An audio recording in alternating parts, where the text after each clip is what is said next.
Hello, everyone, and welcome to yet another episode of the Ace and I podcast. My name is JP Vargas. State your name. Manuel Fructose. And together we are Ace and I. Welcome back, guys. Episode 42. Yeah. Another one. Huh? Another episode. Another episode. Hopefully that last one was enjoyable for everybody. I know I enjoyed watching it. I've enjoyed, you know what? We're on a run. I think like the last 3 or 4, well, actually since Anthony was on it, that was the two-parter. I'm going to say we're on a very fast-paced walk because this isn't running. Yeah. Yeah. Oh, yeah, we're on a very fast-paced walk. Yeah, we're on a fast-paced walk. That Olympic one where they look like they have to pee? Yep. That one. Last few have been bangers. Yeah, I got to say, I enjoyed them. I've even watched a couple of them a couple of times. Only because I was like, wait, what did I say? Then I got to correct myself. I do that too. Yeah. I'm like, wait, what did he say?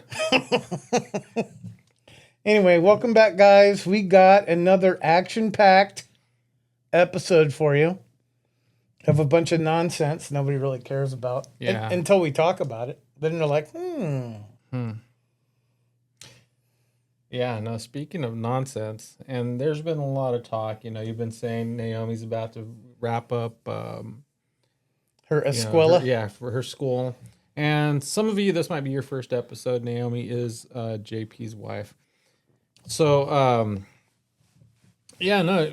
recently, and I'm not going to mention any names. I'm not going to mention the schools or the persons or this or that. And this is generally speaking about graduations. I attended a graduation recently, and oh my fuck, dude, I forgot how annoying those things are. Oh, absolutely, dude. I'm telling you, man. And there's like a lot of anxiety that just kind of happens with these things. You go and you're like, all right, I got to get there at the crack of fucking dawn. I want to make sure I get, parking, and everybody is running around with their head up their ass. Nobody's paying attention to anything. There goes grandma walking across the street. Somebody's about to run her over. No big deal. And this is just leaving home. Not to mention, they've tried to make everything. Well, I don't know what if you talk about college or high school. It doesn't matter. Okay, because at least the graduations they have are at Fresno State Save Mart Center. Mm-hmm.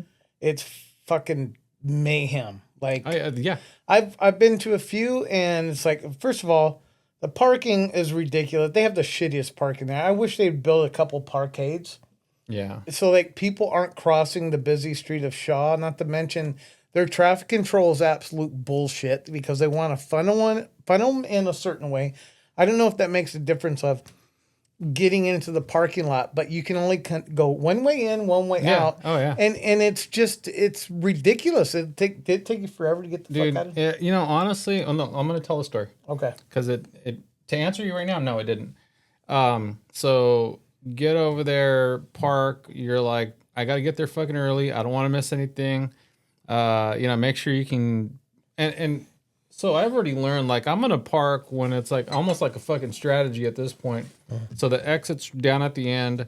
The truck is facing that exit. Like, I pull all the way through the stall. I'm making sure that, like, okay, all I got to do is barely turn the wheel and I'm out of this bitch. Like, I am not going to hang out with anybody. Like, I'm already like about, if I had to cut in line in front of people or whatever, like lines of traffic, I'm only maybe 2 or 3 trucks or vehicles or whatever away from like leaving. So you did the X's and O's before, dude. I'm telling you, man. I was like, what do you call it? Like Madden on the teleprompter. I'm drawing shit. Okay, there's a red team and blue team, and this. Everybody already has a fucking part. You're going this way. You're going that way. All right, break. And so you get to the Save Mart Center. The cool thing is that they didn't charge for parking. I was already getting ready to, fork out, $10-15 or whatever just to fucking park for something that's supposed to be, not enjoyable already. And so then get over there, park, walk in. I get the whole security check. There's at least one person who's going to act foolish or whatever. So, you definitely check everybody on the way in. I'm not really sure how much stuff I can hide under my hat, but the first time I went through, they were like, all right, cool. And meanwhile, nothing's going off. But then I get to the other guy who's taking his fucking job a little too serious, and I mean, it's like fabric, and then right underneath it is hair. So I'm not really sure like what type of anything I'm gonna be able to hide in a ball cap or whatever. That's also, by the way, mesh, so you can see through the fucking hat. But this guy's like, no, no, no. What if there's a rocket under there? You know, I mean, I'm like, dude, what the fuck, man? Like, you can see underneath. Anyway, walk in. All right. Even the seat is kind of planned out. Like, okay, well, where do you want to sit? And you know, close to a door in case anything goes on. All right, I'm out of here. So then get there and they're playing music, and this is like one of those schools where it's like, I don't know, like really like super Mexican, dude. So Beaners. it was kind of a weird situation because it's like, yeah, they start playing all this music and stuff, and it sounded like they were playing the fucking same song for the entire beginning because, you know, you get there so fucking early, and then next thing you know, you're just hearing like mariachi music for the like hour. They played one song that entire hour. I couldn't tell you what it was, but it started and it like it ended, it started, it ended, it started, but I think it was the same song. So then you get on, you know, it's the same fucking situation each and every time, dude. You got doctor this and doctor that and this person and that person, and they play all these different songs and they do this and they do that, and they have all these other people with the same fucking cliche speeches about proud about this and about that and how what got us here and what got us there and your parents and hey, thumbs up and thumbs down and this and that and whatever. And then when I got, you know, they get to the students, they start calling everybody up. Again, super Mexican school. Um, everything was basically in Spanish at this point. And, you know, like, this is how Mexican it was. It was like one of these things where for every one person, like 3 people should have showed up. Maria Tortilla, Araceli Gonzalez, De la Ramirez, the third. And then like the entire fucking arena is clapping. Everybody's super fucking happy, right? I'm convinced everybody showed up in the same vehicle. But yeah, it was that. The next person.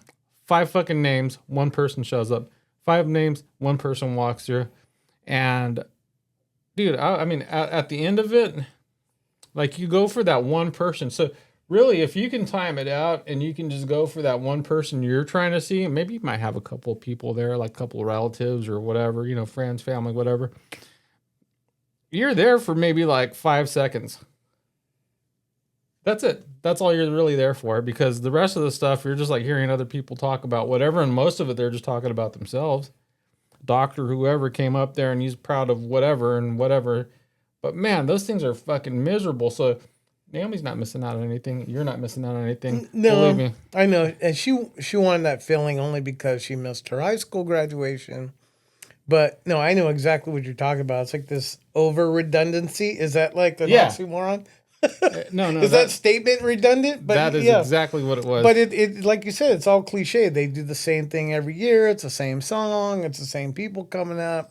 You know, some kind of aspiring speech that was probably created on Chat GPT. You know, Yeah. but yeah, I know exactly what you're saying. But I remember, you know, every time I went to see somebody graduate, it was like a elongated fucking like situation. It's like, come on, let's get to the point. High school graduations are worse, especially if they have large classes. Like I remember both my kids, my older kids, graduated from Fowler High. And it was hot as fuck, even you know, at nighttime. Yeah. You know, they have it, you know, at the football stadium. It was always fucking hot and humid, and you're sitting on bench seats. You know, Save Mart Center is not that much more comfortable, but at least you have armrest.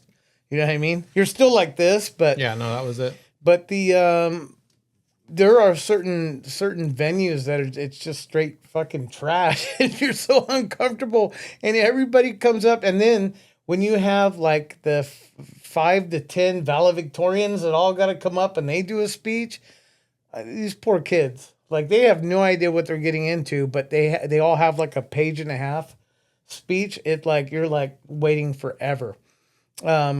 And then when they do it, the last name, I had to wait for my kids. Last name Vargas. Yeah, dude. Fuck, you know what I mean? It's like it's midnight. All right, ready to go home. Anyway, yeah, Like, no, why did exactly. name him Xavier Vargas? Like, you're fucked either way. No, I knew exactly what you're talking about. It's just, Zach Vargas. and then this time of year it's warmer, and then to get dressed up, it's like why don't people graduate when it's cooler? You know what I mean? Yeah, exactly. Like Yeah. people got to get dressed up, then they got to wear the cap and gowns. We're in Fresno, California, where by the end of May it's like fucking 100 degrees. Yeah. Oh, yeah. And everybody else who wants to look nice, they got to dress up, and it's like it could be a real miserable situation. Not to mention they kind of herd them through like cattle because they have like graduating from different departments of the college. Yeah. Oh, yeah. And so you got to go through that whole program before you get to the next one. And I know Fresno State, they run it all week. Yeah. Oh, yeah. Like, but it's like I'm thinking, how many fucking people are graduating from this college? Well, come to find out, they're pulling in from like City College and other places too. Like they're using the venue, and it's like they're packing it in. They want a full schedule, and so They're like, we already set up the seats. exactly, you don't got to take them down. Yeah. And heaven forbid those fucking air conditioners don't work in there. But no, I feel your pain, and I It was don't. miserable, dude. We have Beb's best friend. Her daughter just graduated. I didn't go. Actually, I don't think we were invited, but she even had a party this past weekend. I didn't go either. I had Roman, but I remember thinking it's like even if they invite us, I wouldn't go You got a because fake injury. yeah, it's Yeah. it's like it's especially when you get older and you get fatter and you just want to be comfortable. Like, can I go in my underwear? Oh, dude. No, seriously, like, I wasn't going to get dressed up. I had, like, you know what? I'm going to put my best Tool t-shirt on. And that's what you're going to get. I'm going to wear some shorts. And then right after this, I'm going to Buffalo Wild Wings for a lunch special. Because Yeah. it's the Save Center. Right across the street. Yeah, Yeah. Yeah. I was like, I'm going to try to eat my weight in wings and drink some beer and try to forget what happened. Well, did your escape plan work? Oh, dude, it was perfect. So like they're still calling maybe like 5 more rows of people, but once you hear the person you're there or persons you're there for, we're like, all right, we're good. Yeah. You walk out of the building and everyone's still standing around. Nobody's trying to leave yet. Like I don't have to wait for the credits, like I don't need to see that shit. Like it doesn't matter, like we were okay. What you went to see, you saw. That's a mad dash to the vehicle. I'm pushing old people out of the way, kids, women, children, everybody. And so then just get straight over there, get in the vehicle. I think there was even like a stop I might have missed. I was like, all right, I'm just going. Fuck it. But you know what I'm talking about, right? Like when you were leaving, when one program was over, there was people coming in for the next one. Yeah. Right? Looking for a yeah. seat. So they're just waiting for somebody to get up so they can take it. Did they have concessions there? They did. They did. They didn't sell any beer though. But they were no, because believe me, I tried. Yeah. I was like, I'm gonna grab a beer. I don't know. I'm over this. I didn't pregame either. I was like, maybe you should just drink before you. Honestly, I think that's a thing for everything now. You just start drinking before you do anything. Yeah. And there's like a few things, dude, that I do dread going to, and this is one of them for sure. Graduations has always been a thing. I don't care if it's mine or yours or anybody's. They're just so fucking boring. The other things I don't like going to, I mean, for obvious reasons, funerals, especially Catholic funerals. Oh my gosh. Sit down, kneel, stand, put your left foot in, put your right foot out, all that shit that they have to do. And then half of it's in Latin. You don't understand any of it. And then the other part you don't believe. And so, churches, anything that does with churches, weddings, Catholic weddings. Oh my gosh. It's going to be over in a year. The actual mass, the ceremony itself lasted longer than their marriage. So like, yeah, the idea of going through that, like, I don't even want to, I don't want to go to those. I don't mind the after party. You bring a gift, that bread maker thing. Mm-hmm. You just show up with that and then be like, hey, here you go. Congratulations. You're like, fucking stupid. And so, but normally, especially open bar. Oh, yeah, fuck yeah, I'm there. Absolutely. But yeah, no, that's the thing, dude. Graduations, funerals, weddings.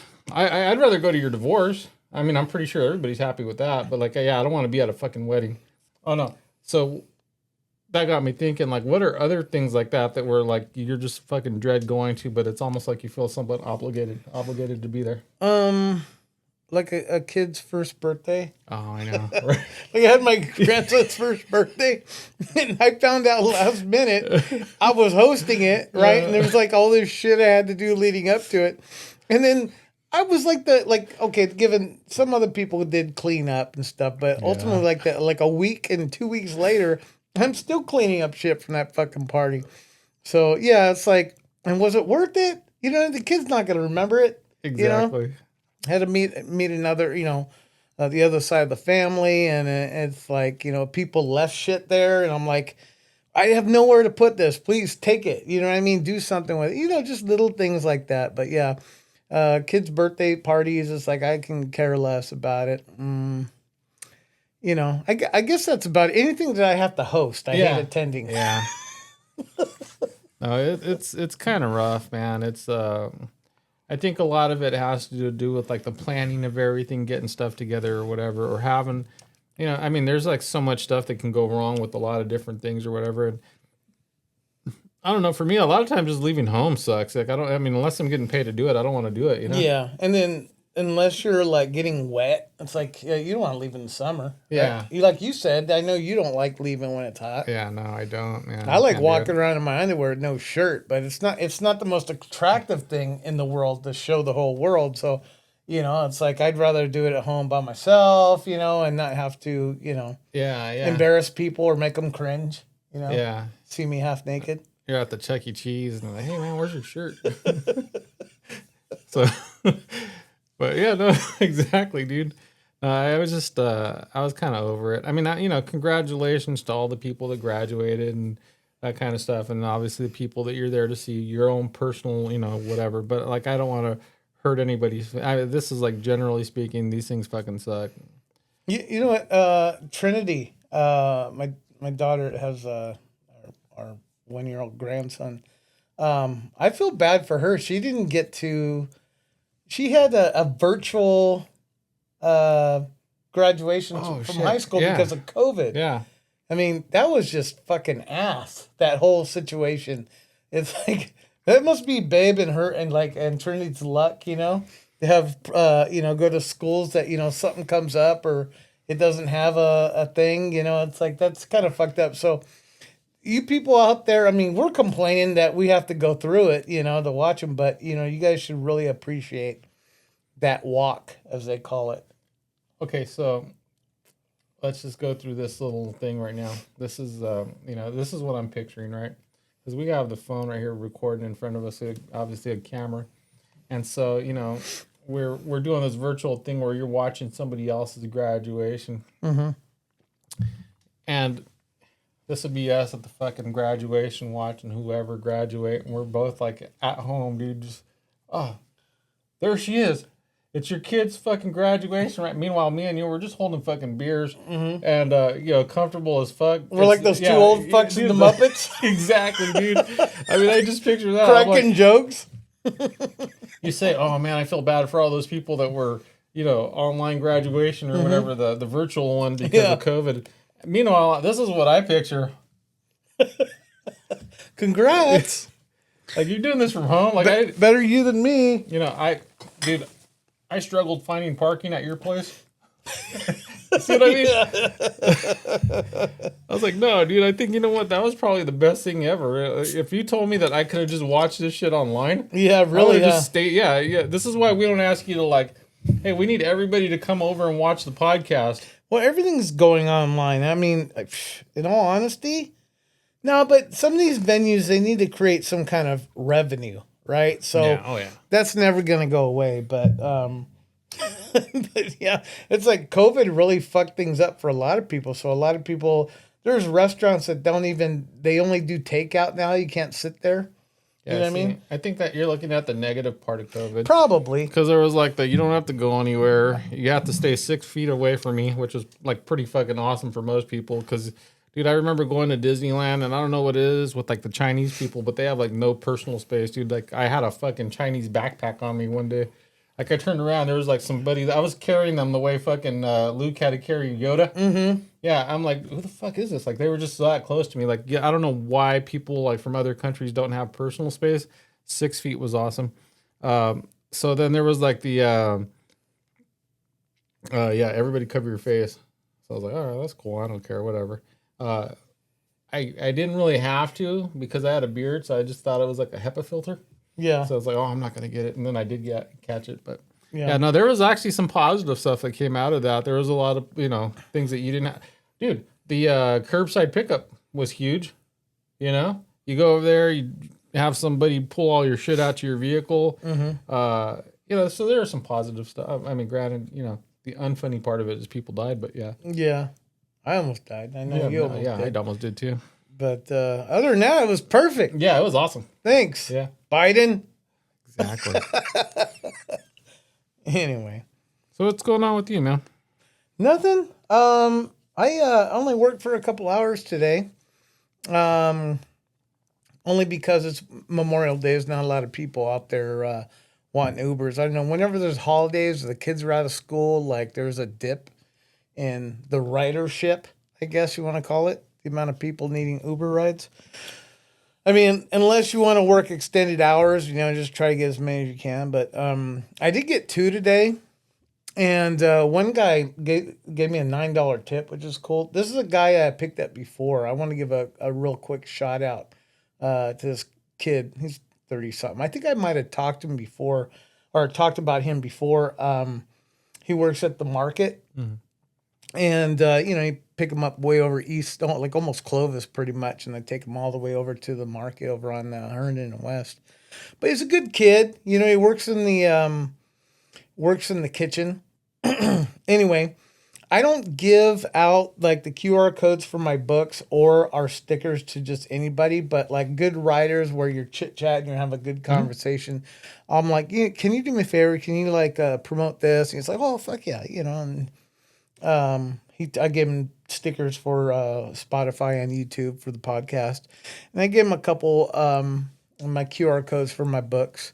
And we started talking about comic books. And he's a comic book guy. And anyway, I just want to give a shout out to Elliot. Thanks for the chit chat, bud, and thanks for the tip. I appreciate it. And he was going to share everything I gave him today with everybody, so I appreciate that. So thanks a lot, Elliot. Elliot. Yeah, I'm sure he's old enough to know that reference, hopefully. Even though it's anyway. But anyway, besides that, I did want to talk about something today. Specifically, I think it's more important than anything because I've noticed lately, kind of like this downgrading of social skills in our youth. And I hate to sound like an old fuck by saying that, but so this is kind of how it happened. Last week, it was Wednesday, and I was having a good fucking day. First of all, it was a beautiful day last Wednesday, and I started fairly early in the morning, and before I knew it, I kind of hit my daily quota. And I don't usually do that like that quick, but by 10 o'clock, I was like, fuck, I'm over, man. I'm like, should I go home? Should I go do something, something else? But I was a little hungry, and ironically, I just dropped somebody off at the airport. And so I'm like, I'm real close to Letty's. You're not too far from home. Yeah, and home. And so I was like, I need some menudo in my life. It's been a while since I had some menudo. So I'm like, I'm going to Letty's. Now, it's not the usual day I go, only because I like going on the weekends because my homie, my number one, Lupita is there, and she never fucks up my order. And, she's one of my buddies. And you get your beer on time? Yeah, exactly. I get everything on time. But anyways, and what's funny is I felt like I kind of cheated on her by going on Wednesday. But anyway, I went in there, and Henry, Lupita's older brother, was in there. Good guy.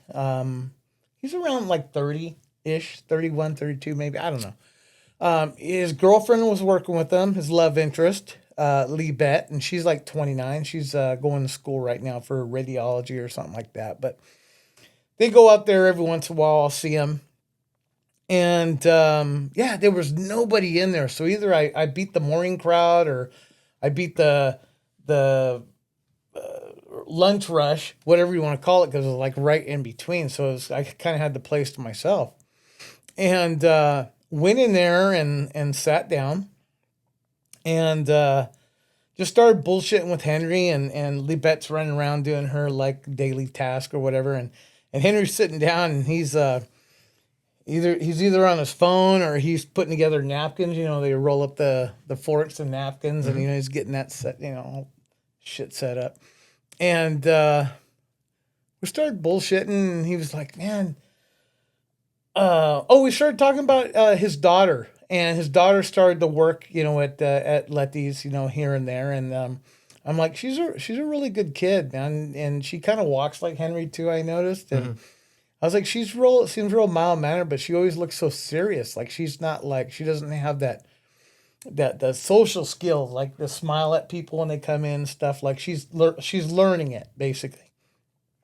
So Henry starts talking about how she's been bullied lately at school, and she's like, "Man, these kids are mean these days. Like they have no respect." And I'm like, "Bro, I'm telling you, they've always been mean."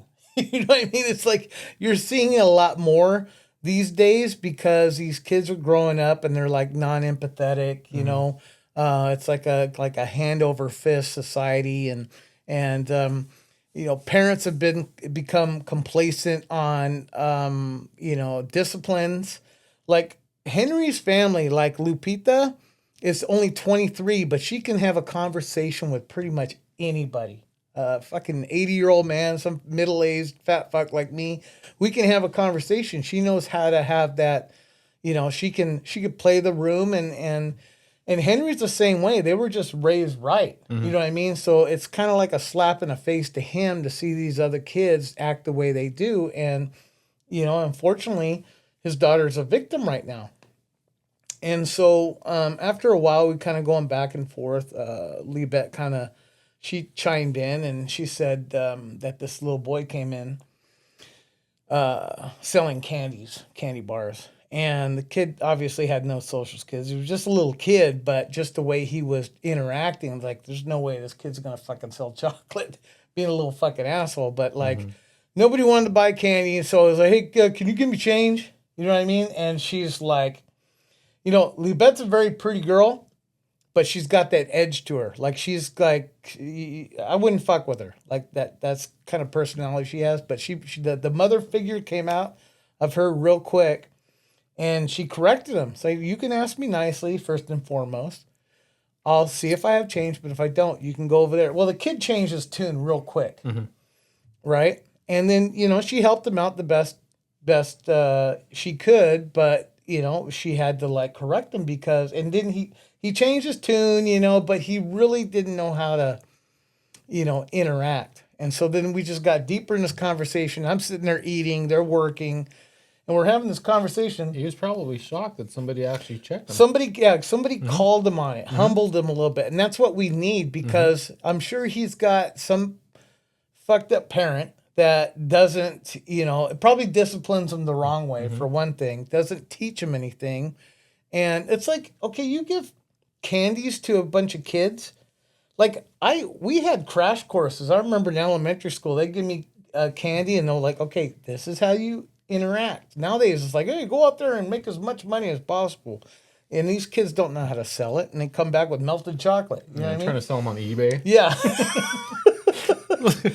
Oh, fuck. So, anyway, we got deeper in conversation, and we started to realize that we see a trend. So, obviously, our kids' generation, they're still fine. They're okay. But it's possible that they are the shit parents these days because, maybe they were over-disciplined, and now they're trying to counter-correct. And so what they're doing is they're becoming complacent and making these little, they're just putting electronics in their faces. And, these kids are becoming weird, like fucking bots. You know what I mean? So they have no social interactions because they always got something in their face, as far as a tablet or a phone. And I've seen it. I've seen like where you have families sitting at the table and they're having a meal, and they're supposed to all be like enjoying the time. Maybe they go to out to eat like once every 6 months. It's kind of a special thing. You're there with your family, and you have a little kid there, and they got a tablet in their face. You know what I mean?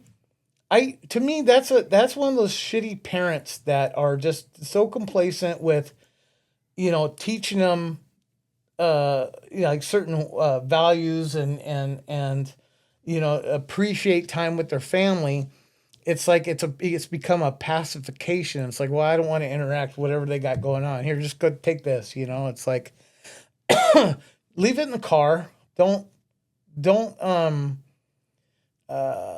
don't let electronics raise your kids, please. It's just it's ugly. And so what happens is, like, I've had conversations with kids and they're like they answer with one word. They don't have any kind of any kind of reciprocation when it comes to, anything when you're talking to them. You know what I mean? It's sad to me. Like, you've seen kids like 17, 18, 19, they're kind of right there on that threshold where, okay, they're still okay, but it seems to me like anybody younger now, I'm not generalizing either, because it's becoming more norm, but I'm not saying that every one of these kids is becoming like that, but it's becoming a problem, I think. Mm-hmm. I don't know how many kids you interact with on a daily basis, but I've seen it. Zero.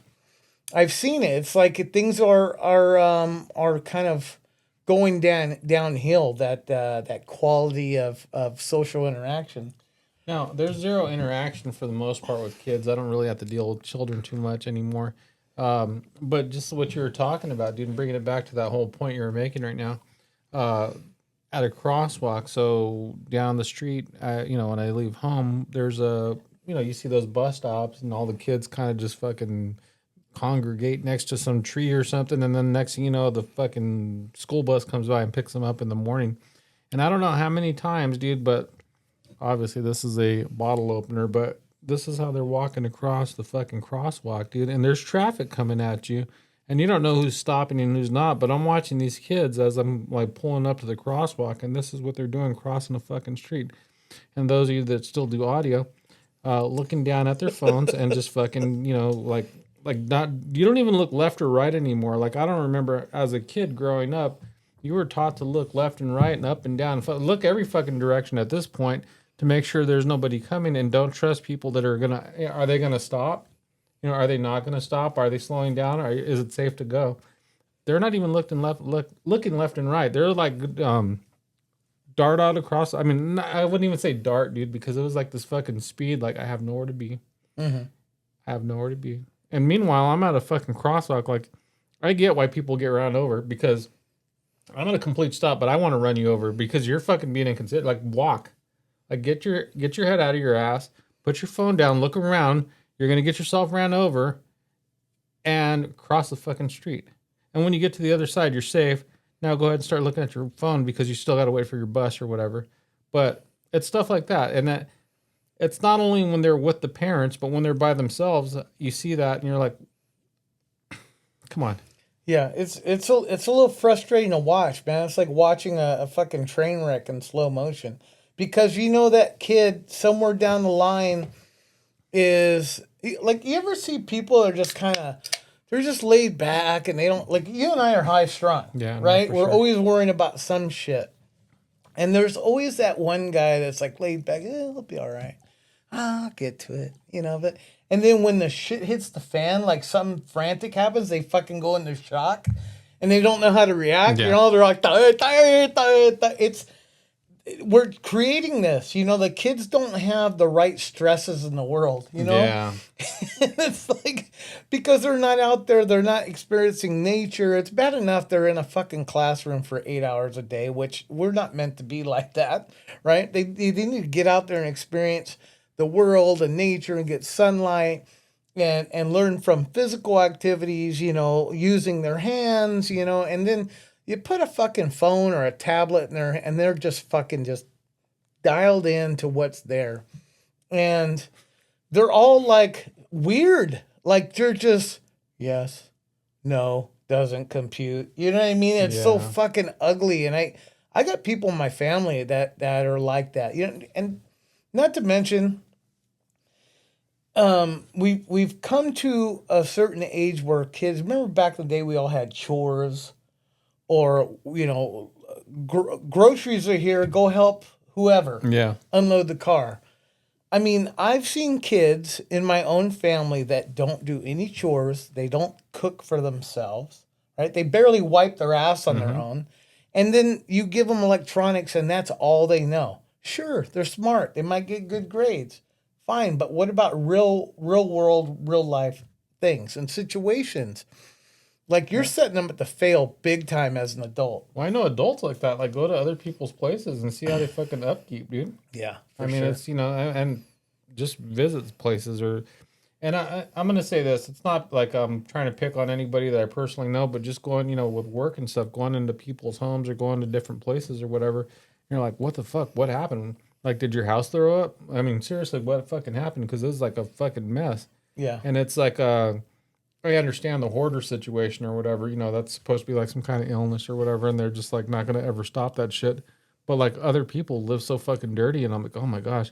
Like I was cleaning the carpet just to clean the carpet. Like when there's spots and stains and this and that, it creates anxiety. So I have to deal with things. Yeah. Yeah. You have people just walking over that daily, like they Yeah. don't even see it. It's like they're more in tune with what's on TikTok than Yeah. what's going on in their own fucking living room. Well, those kids crossing the street, they're over there with their fucking phones, and I rolled a window down and I yell at them, oh, hey, hurry up. And they looked over, they're like, sorry, Ace, and they fucking showed me their phone. They were watching the podcast. I was like, all right, you guys get a pass. Don't worry, guys. Hey, thanks for like, share, subscribe. Yeah, you guys go ahead and go. Hey, Thanks, fuckheads. Hey, have a good day at school. Be safe. Yeah.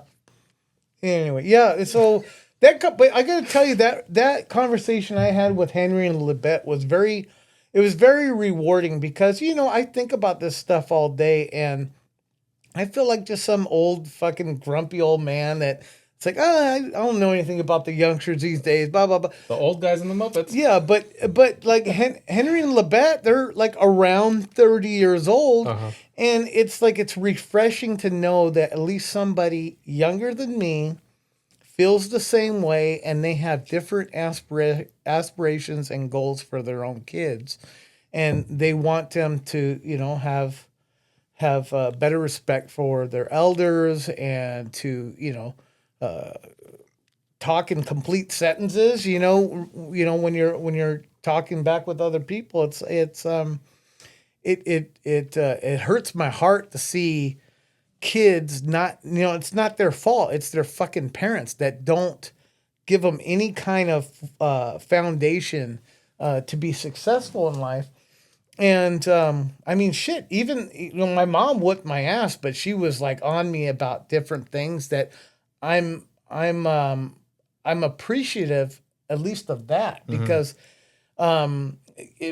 she was very self-centered and she was all about her, but just me seeing the way she was, I appreciated my possessions. You know what I'm saying?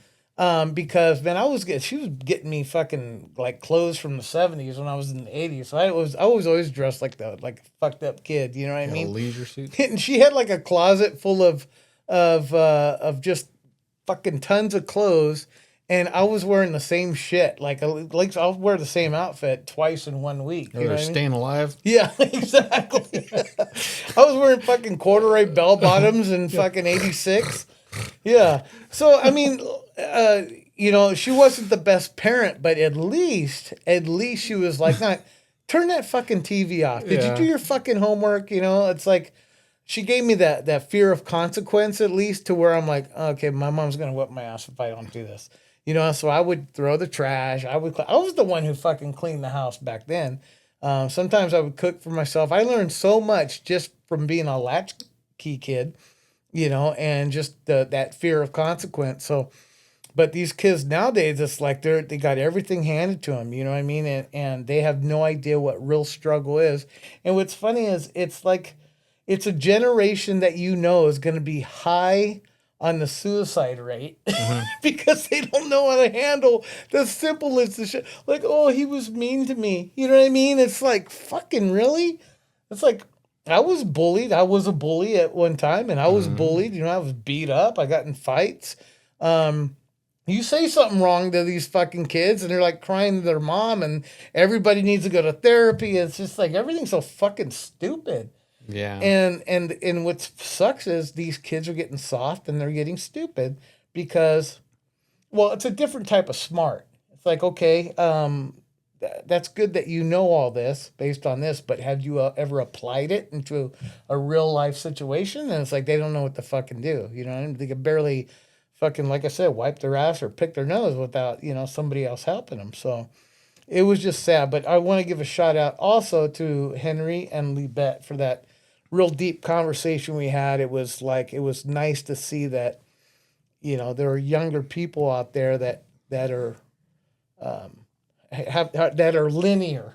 You know what I mean, to the problems that we have in today's society. So, Well, I mean, I'm gonna kind of play on what you're talking about too, and you know, from what I'm hearing, obviously we don't really have like a whole lot of pre-conversation over what's going to be said, and I didn't know what direction your story will go. But it's that thing that like you know, these kids are, you know, like, where are they being raised? How are they being raised? You know, how what we're doing, we're softening people up a lot. But then that at that same point, these are the same people that want to complain about what they're teaching kids in schools. And it's that whole idea that like so many people are sending their kids to schools not to learn math, not to learn English, not to learn history and social studies and blah, blah, blah, carry on and carry on. But they're also sending them over there expecting the teachers to teach their fucking kids manners.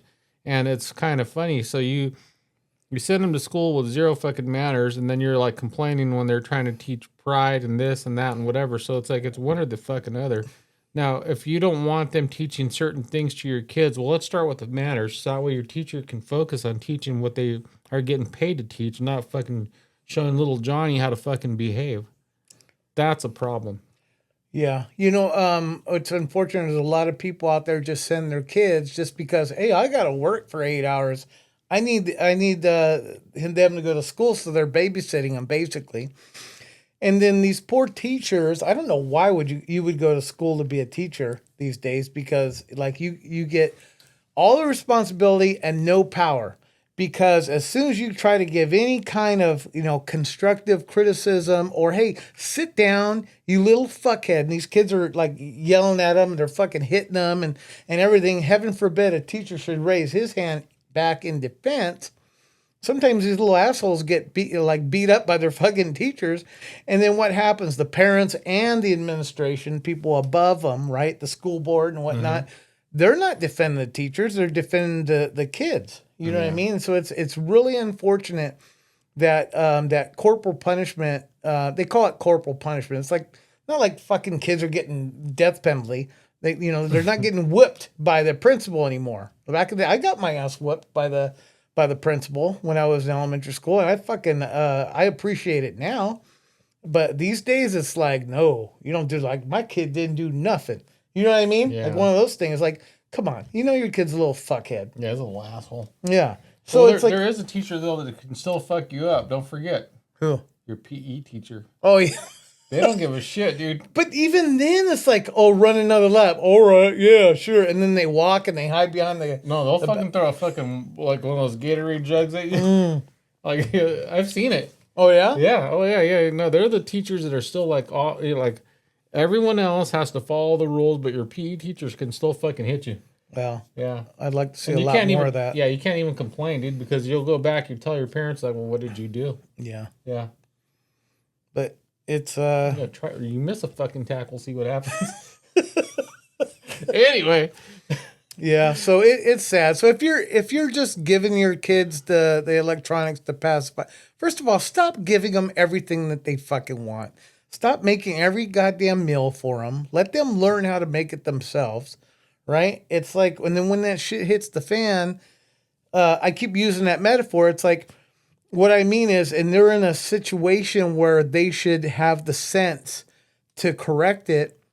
instead of panicking, it's like they need more hands-on training, not just that your babysitter, the teacher at school, or that laptop or tablet, just to pacify them so that you can get out of your responsibilities. I think that's just you're a shit fucking parent. You're a piece of shit, and that can also be corrected.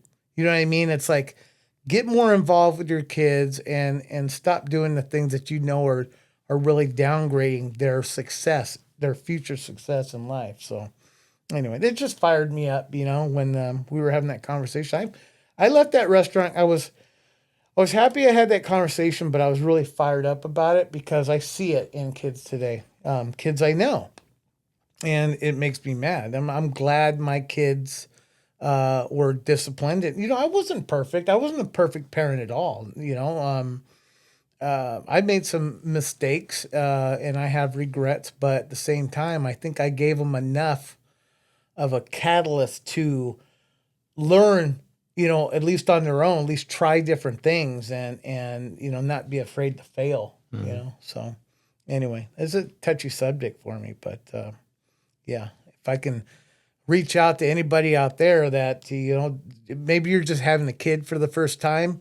It's okay to be mean or, what I mean, have some constructive criticism for your kid because they need their feelings hurt, in order to correct, and kind of assimilate to life. Life isn't fair. It isn't perfect, and you can't just fucking throw a pillow every time your kid falls on the ground. He's got to get, he or she needs to get bloody and scrape a knee and bump a head. It just, it's like, figure it out.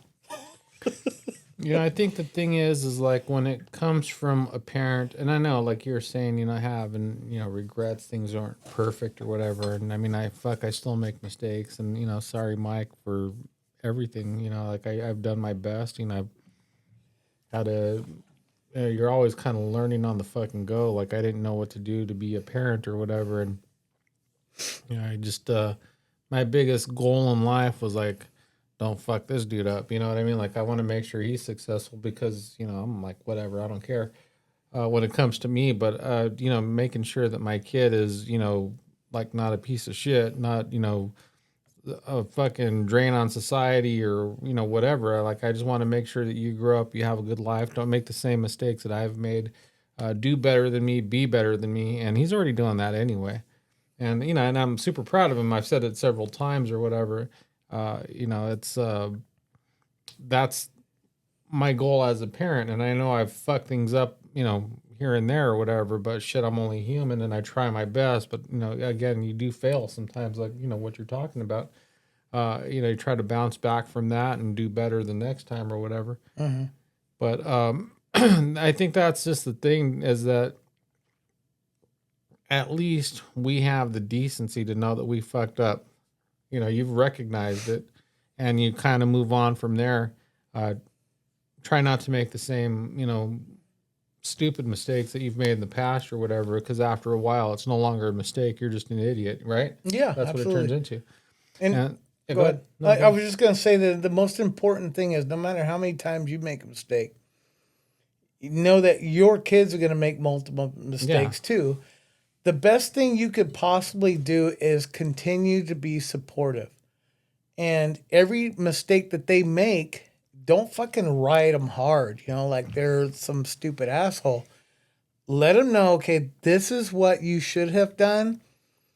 And, you almost got to be that leader that works with them, not go do this and go do that. It's like, things aren't always easy. This thing might not be easy for this kid where it's super easy for this one. You got to kind of play the room on that.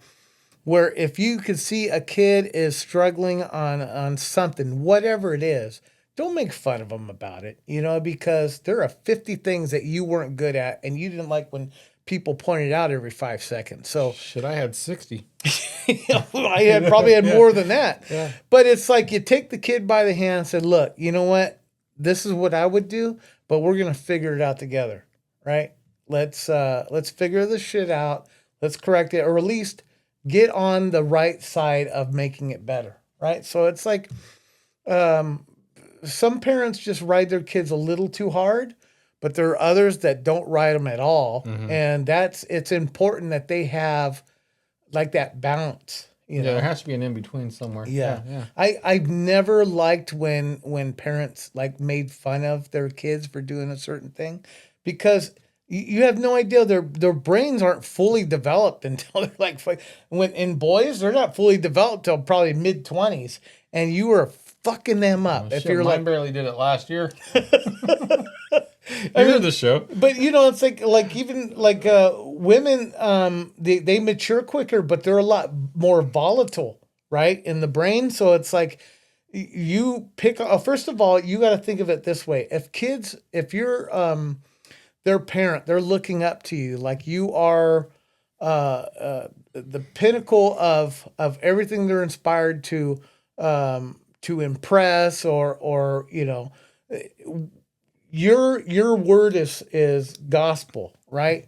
So if you are um, making fun of them for making mistakes and you're putting these little fucking stints in their brain and you're redirecting the way they think. You're rewiring them by your childish bullshit. Like him and I can fucking talk shit on each other, make fun of each other. Don't do that to your fucking kid, please. There you like there's a way to discipline them without putting them on a pedestal or under the spotlight and just fucking just putting negative energy on them. It's ugly. There's a weird turning point though, and you have your son. Well, your older son. Let me start with that. Your older son. Let me go there. We're at a certain point where they become a young man, and at that point you do kind of bring them into the group or whatever. You kind of bring them into being not. There's always that line you still have to draw. Like, I'm still your fucking dad. Like, I'm not gonna put up with your shit. But you also do the like a little bit of more bullshitting, the man thing with them or whatever. Yeah.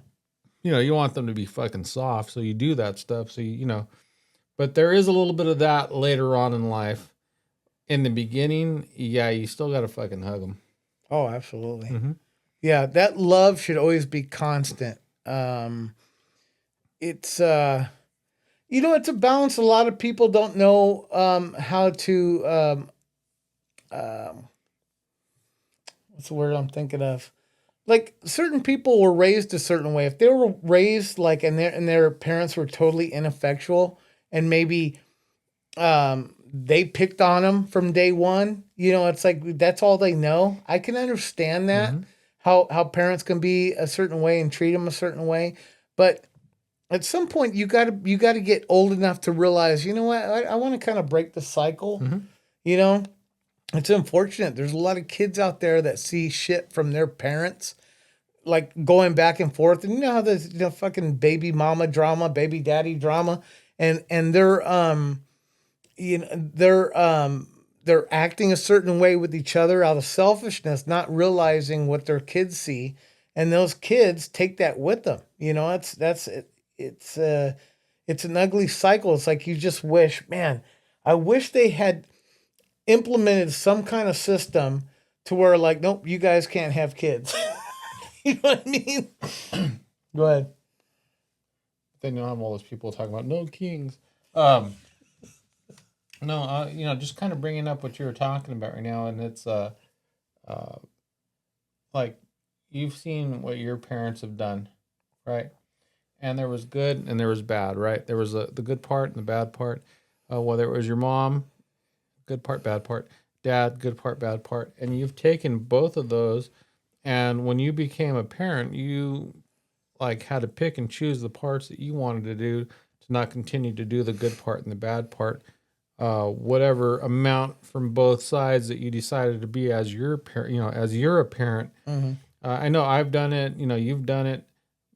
Raising kids, you've learned from mistakes that other people have made. Raising you, or even because I mean, that's all it really comes down to is, your grandparents raised your parents, and whatever good and bad that they did, they took from that, and then they decided how they wanted to be, as a parent, and then they have you, and then you're doing the same thing, and it just the very next generation, but you're deciding how you want to handle stuff.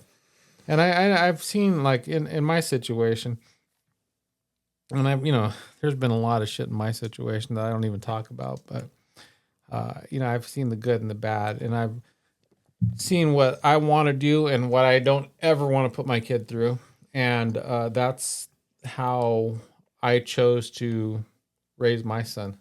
I mean, isn't that what we do? Yeah. I think what the deciding factor is, to know to know the limits of, there's a certain window where like you said, picking and choosing what's good and what's bad. Mm-hmm. There are some people that don't know those limitations, and they're so triggered by, well, it goes on both ends of the spectrum. You have one person that, they're like, well, my mom or my dad said this and that, and so they become ultra soft in their approach. They're like the kind mother. When the kids misbehave, it's like, no, no, no, go on timeout. It's like they countercorrect so much they don't realize the damage they're doing, right? And then vice versa. Well, it's like, this kid, needs this and that and that, and then just beat the fuck out of them, not realizing, you know what I mean? It's like there aren't a lot of people that know how to balance it, and not everybody does. But you gotta go with what feels right. I think the best thing you could do is put yourself in that kid's mindset. It's like, okay, if my dad was to say this, how would I feel? You know what I mean? Mm-hmm. It's hard. It's hard being a parent. But, sometimes it just comes down to having a fucking brain in your head too. And there's the other aspect where some people are just self-centered. They're selfish. It's like, it's all about how their mom or dad made me feel. It's like they're not thinking about how the kid feels. You know what I mean? So you see a lot of the parents bickering and yelling at each other, and it's like it's all about how they feel about that relationship, not how that's projecting onto the kids. That's the biggest thing. And I've made the mistake of letting my emotions make me act a certain way, and then I'm like, fuck, you know what? My kid shouldn't have saw that. Mm-hmm. You know what I mean? So how do you correct that? Well, have a little bit more conversations with your kid and explain, look. Just text them. Yeah. Text them. Yeah, because that's the only way they're going to pay attention. But like, say, look, I was really mad at your mom, and I said some things, and it was ugly. It was cruel. I didn't mean for you to see this. We're going to have to replace that window. But I want you to know, it's like, look, no matter how that is, just know that, your mama loves you. I love you. And there are certain people that you probably shouldn't get involved with. You know what I mean? And try not to, make it like steer one way or the other. But yeah, it's a slippery slope, that whole joint parenthood, especially if you're split up from the other person. It's like, it's really hard to, say the right thing.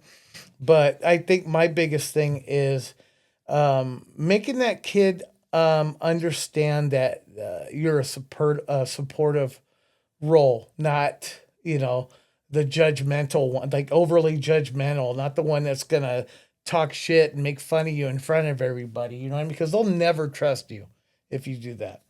So, it's kind of funny you mention that, dude, because like I remember, like I used to, I understand everything in Spanish, and I don't speak a lot of Spanish, and I can if I want to or if I need to in any kind of situation. I can. But I remember growing up, my mom, uh, if I said, because she spoke Spanish and English, and uh, I just remember like she would laugh at you if you said something wrong, and so it really, really discouraged me to want to try to say things, um, because she would just like make fun of you. And it was like, okay, me growing up, I just remember like not wanting to speak Spanish or whatever, because you say something wrong and you have somebody just laughing at you. Well, you feel like a fucking idiot, so you don't want to like try anymore, So, but she was like, she was like that, She thought it was funny or That whatever. I honestly, I think that's a Mexican thing. No, it comes, yeah, but when it comes to their own fucking No, language, I mean, well, shit, man. I well, mean, here's the thing, because I saw it from both ends. My mom's white, my dad's Mexican, right? So, um, the white people would always make fun of the way I look, right? Because I look like a fucking little beaner, right? And then the other side would make fun of me because I wasn't Mexican enough, right? And that same thing, I would try to say things in Spanish, and if I'm ordering tacos, dame dos tacos de, you know what I mean? And it's like people are making fun of me. It's like, well, fuck, like I can't win, So yeah, those little yeah. things really did stick with me. So you know what ended up happening? I became myself, right? Yeah. So I mean, it's like it's Well, I still want to make fun of you when you ordered chili Colorado. now it's like I'm making fun of myself more than Yeah. anybody else, Yeah, dude. So it's like fuck it, who cares? I mean, I'm with your parents on that one. When you call it Colorado, Yeah, like the state, Colorado. Give me tell me the chili Colorado. Colorado. Oh man, no, but I'm okay as a grown up. Like we're, whatever. Like we fucking look at it now, like you got thicker skin. But as a kid, man, when you're trying to like do some stuff and fucking learn and be like okay with stuff, like you're just trying to get some acceptance from your, parents or whatever, and you're over there feeling like a fucking shithole because they're laughing at you because you're trying. You're like, well, shit, I'm not gonna try now. Fuck it. Yeah, You know what? There it is. English. That's what I'm speaking because now. kids are, and a lot of people, especially because people that don't have kids, they don't realize kids are very sensitive. I mean, it starts from day one. Like my grandson right now, he's crying all the fucking time because he always wants to be held, and if you're not paying enough attention, he cries, he throwing fits and whatever. That's what little kids do. That's where you're supposed to kind of mold him into being like independent. It's like, no, you're going to crawl or you're going to walk. Okay. I'm not carrying you, shit like that. It starts off like that, but it's getting to the point where they're really soaking in everything that you're telling them. Like I have no problem talking to him like he's a little guy. No, no, you stand, you walk. You're gonna crawl or you're gonna walk. Come on, you can walk. It's like no, you're okay. He's crying. It's like but you can't sit there and go, oh, I didn't cry, baby. No, no, no. You know what I mean? It's like I do it sometimes. I gotta admit because it's funny when he does it. But Well, he's like one. He's not going to remember. yeah, he probably No, won't. yeah. But it's like he needs more of like encouragement, because it starts then when they're real little, and as they get older, they're still sensitive. Like everybody's sensitive. Like I'm sensitive today. Imagine when you're a kid, it's like everything you take everything like so serious, so to the heart. It's like most kids they wear their hearts on their sleeves and they really aren't thick until they've had like just a bombardment of either fucking mental abuse, physical abuse, or that positive kind of reinforcement, that positive like just bombardment of knowledge. You know what I mean? It's like it's up to you how you want that kid to grow up. But you want to be successful, you got to show them how to be successful. Show them from day one how to communicate, um, how to approach every situation with. On one hand, you might fail. It's okay. You just keep going until you do it better. It's like be more positive. Be more of a positive role model instead of the one that just kind of triggers all these things that become mental illness later on in life. So You're it's like such a mental illness. Some more. it's such a sensitive subject for me because I have a lot Just of, think about my mom. yeah, exactly. So you fucking bitch. You know, I You're have all like these, this I have mental all, illness, and I went, I have all these hangups. You know what I mean? It's like, but you know what? I'm old enough to realize my mom had me when she was fucking a kid. Like she was more of an older sister, than she was a mom. You know what I mean? And thank God I had, Auntie Dawn, which was my mom's older sister, and she was more of a mother than my real mother was. So, and my dad, he was a fucking Dumbo too. He wasn't like, father of the year. He made a lot of fucking mistakes. But later on in life, he's still a big Dumbo. But it's like we at least we can have a conversation. He has regrets. He was sorry about this and that, and he he still triggers you, though, dude. yeah, he does. He trigger, but but it's okay. You know what I mean? It's okay. Some people just never learn, but the ones that at least where it gives them enough of a trigger, so I really fucked up. Don't be afraid to bring that up to, especially your kids Don't be afraid to be wrong, dude. yeah, Don't be afraid to be wrong. yeah, egos are Yeah. getting in the way of you know making things better. The healing aspect of a relationship. It starts with good communication and saying, I'm sorry, I fucked up. You know what I mean? Take accountability for what you did, and yeah, you'll see. Like things will fucking just improve overnight. Oh, man. To this day, I'm still afraid to use paper towels. And I bought those motherfuckers. Like, my mom would yell at me, dude. Like, if you fucking use paper towels. Like, I don't even know why. Like, I have PTSD, bro. Like, I go down there. I'm like, no, you're only supposed to get one. And then here I am fucking ripping them in half and shit. And I start thinking to myself, like, well, I fucking bought these. Yeah. Like, fuck, I don't care. Like, these are mine. Like, I don't give a shit. Like, you know what? Look at. And I'm like this. Just throwing them on the ground. Yeah. There you go, Mom. There you go. I can't really think of anything with my mom because fuck, there were so many. I got fucking Yeah. yelled at about shit. But It was just random shit, dude. Like, you weren't supposed to waste stuff, like it was. I did think about one thing comes to mind is my dad's mom, my grandma, Olivia.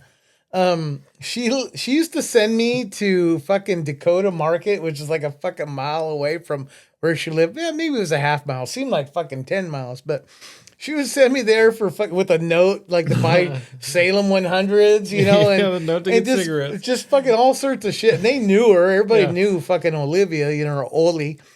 But one time she sent me to the store to get hominy. And I'm like fucking 7 years old. I don't know what the fuck hominy is. Yeah. I went like 3 or 4 times because I kept getting the wrong shit. I came back with cream corn. Something that looked kind of like hominy, but Yeah. it was like garbanzo beans or whatever. I went like 3 times back and forth. I was so fucking mad. I was a little kid. I didn't know what I was looking for. Like that thing in your backyard? What? Garbanzo? Yeah, garbanzo. Yeah. But anyway, like up until like this day, like my aunt Cynthia still makes fun of me for not getting hominy. Mm-hmm. First of all things, she would always give me a fucking note to give me this and that, right? And it was like the guy would just get it for me. Mm-hmm. Give me a fucking note that says hominy, Yeah. because I didn't know what I was looking for. Like I said, 7 years old. Like I was just thrown in the fire, and that's one of the things that kind of sticks out. Like every time I see hominy, I get triggered. I was like, "Fucking bitch! I don't know what the fuck hominy is." You're over there at Letty's? Yeah, fucking taking a hominy out and flinging it. You Here's your ordered fucking menudo? hominy. Yeah. That's too funny, dude. And you're like 7. You're like, how many? Yeah. Well, this can's this big, and this can. Well, it's like I said, I didn't know what the fuck. First Yeah. of all, I didn't know what fucking menudo was back then. Yeah. I didn't even think I ate it back then, but yeah, there's just certain situations you don't want to put your kid in unless they're like give them some kind of game plan, like give them some kind of like crash course, on certain things, because just because you know it and it comes to you naturally or whatever, you've been doing it for fucking 50 years, the 7-year-old might not know all the key, components of what the fuck you're making. You know what I mean? So it's like, it's just one of those things where It stuck with me for a long time. I tell you one thing, I would never send my 7-year-old fucking 50 miles away on foot to go get some hominy if he didn't know what the fuck hominy was. So Oh yeah, dude. We were like walking down like some sketchy alley by yourself to go to some fucking Indian market. yeah. And then you're like, okay, I need this and that. What I mean, it was like super convenient store because they had like random shit there. And I remember, dude. And you're like going out. It's on a busy street too, so you're like, what the fuck? Like, what am I supposed to get? And everything costs way too much because it's not an actual like supermarket. You're just going to some fucking convenience store. God, what a fucking contrast. We're just talking about the kids these days that haven't experienced shit because their parents like they don't care what they're learning. But ours, like our parents and grandparents are like, fucking make them do it. You know what I mean? Send them out there. Just Sink or swim, bitch. Yeah. That's what Pretty you got, much. man. Sink pretty or much. swim. How many fucking people would be fucking going to jail if they threw their kid in the pool? Like, learn to swim. Yeah. You'll be all right. That's how we learned. Yeah. I was thrown in the pool. Were you? Yeah. But I was fucking, and it was weird. Okay, to be honest, I fell in. I think I was 2 or 3 years old when I think my Uncle Bob did it. And he laughed about it because he was like, He's like, you were drowning. he was like, you're like a natural. Like you've been, swimming ever since. And I was really a really good. These days, I'd probably fucking drown if you threw me in. Yeah. But back you're then, only purple for a couple minutes. But like 2 years old, like if somebody would throw their fucking kid in there, they would go to jail. It's called child abuse now, dude. Yeah. Yeah. We're just calling it hanging with our parents back then. What a fucking contrast, man. I think we need to bring that back. Yeah, no, we got to bring child abuse back for sure, dude. I mean, it makes everybody a little bit better. But yeah, no, it's I don't know, like, okay, so like with my kid, I've always like tried to be a little bit tough, and he probably just thinks I'm an asshole for it or whatever. I mean, I don't know, but I just want him to be resilient. I would need him to be, okay, like, when your bank account drops below $5,000, don't fucking jump out the window, on the fucking 5th story. Like, know what to do, have a fucking plan, think. Have a backup plan, have a backup plan, and then figure shit out. Like, always figure shit out. And I think he's going to be okay. Like, he's a mechanic, and he spends all fucking day figuring shit out. So, like, troubleshooting. He's good at exactly. troubleshooting. That's what I was just going to say. He's got some kind of constructive mind. And no matter what it is, it's like whatever part of life that you're fucking dealing with, always troubleshoot, figure shit out. Don't fucking stop figuring stuff out. And for everybody out there, always figure stuff out. Life is gonna fuck you up. We talk about bullying, but you know who the fucking biggest bully can be, and it's life. Life is the biggest bully sometimes. Life it's is always cunt. gonna fucking punch you when you least expect it, and the only thing you can do is fucking bounce back, push forward, and figure shit out. Get Don't back stop. on the horse. Yeah, exactly, dude. No, I mean, I think, I've said enough about it. What do you got, man? One thing, it happened to me, when was this? Friday. I was kind of in a mood. I didn't spend too much out there on the road because I woke up irritable because I drank way too much on Thursday. Anyway, so I was already had a kind of an edge to me. And I noticed this happens a lot. Okay. And I'm going to teach some road etiquette to some of you that might not know. Some of you, I've preached this before. When you're making a right turn, make sure you move all the way to the curb. You know what I mean? Don't slow down right when you're in the lane. Slow down to a crawl, then turn. It just fucks up traffic. There's room. Just move over, please. That's one thing I always fucking piss and moan about. And then they don't or they're using a signal light as they're turning. That fucking drives me up the wall. I'm like, what the fuck is the point of that signal light? To let me know you're turning right now? I don't need that because you're turning right fucking now. Right? Or the go left to turn right. Or Oh the go God, right yeah, to where turn they have left. to swerve. It's not the Titanic, folks. Not to mention we have power steering now. It's not a fucking 70 Cadillac. You know what I mean? It's like you can make a turn. You don't have without swaying up, but those things fucking bug the shit out of me. But one thing I noticed when I'm going down you need to stop and get some beer real quick? No, man, I'm good. You want one of mine? No. Go ahead, keep going. Okay. So One thing I noticed when you're driving down a residential street and you're wanting to make a turn on a busy street, right? Sorry. Boom. Sorry, Bob. Sorry, Bob. You know what? One of the things I like to do is when I come up to that street, if I want to go straight or make a left, I'll go right in the middle. Right? There's plenty of room right here. If somebody comes from behind me and they want to make a right, they can go. If somebody's making a left from that busy street onto the residential street, there's plenty of room. I am dead center in the middle. To me, that's proper road etiquette, right? I don't want to just go up to light and not give a fuck about this person or that person. I'm leaving everybody room. And I've always done that. Oh God, that felt so good. It didn't not much power behind it, but it was relieving. Anyway, so the other day, it was Friday, I came up, it was one of those situations. I think it was right by my house, actually. But I was right in the middle. And the only reason I did that is because this guy was coming down the street, and sure enough, he wanted to make a right. He was making a right. He even waved to me, right? But this guy was coming on the busy street and was making a left. And apparently, I wasn't leaving him enough room, even though he was passing by me and had enough room to yell at me because I was in the middle. And he goes, oh, what the fuck did he say? He said, how about share the fucking road or something like that? And I was already had this like fucking edge on me, right? I was irritable, all hung over and shit. And I said the first thing that came to mind, hey, why don't you eat my left asshole? Right? I didn't think about it when I said it, you but totally left out the right one. meanwhile, just so you guys know, I only have one asshole. It's not, I don't know if it's left or right, but it's just one. It's definitely right-handed. Anyway, so he goes, and he passes by me just fine. Plenty of room for him to go by. Why he was yelling, I have no fucking idea. But actually, it was kind of stuffy in the car, and it kind of stunk. You know what I mean? Like, I think I might have crop dusted myself, left a fart in there a day before. Left asshole. So I had my windows down, right? It was like I hadn't started yet, the Uber thing. Or actually, I did, but I hadn't got a rider yet. Thank God. Yeah. I think that's why I rolled down the windows. So I was able to hear him. So as soon as I said, why don't you eat my left asshole? And he stops. And I'm waiting for him to get out. And I just took my fucking middle finger out, and I went like this to the rear view mirror. And then I saw him smile.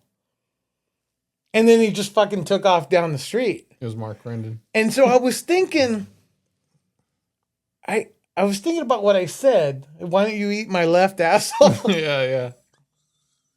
And I fucking had to pull over because I was laughing so fucking hard. It's like, sometimes when you're you're in the heat of the moment and you get just fucking triggered, sometimes you say stupid shit like that, right? Dude, after the thought, I thought it was funny entire shit. Podcast. Oh, I know, pretty much. Yeah. Yeah. You get me on a bad mood in this fucking podcast, it's going to be comedy. Yeah. But it was funny because I think him and I had this fucking,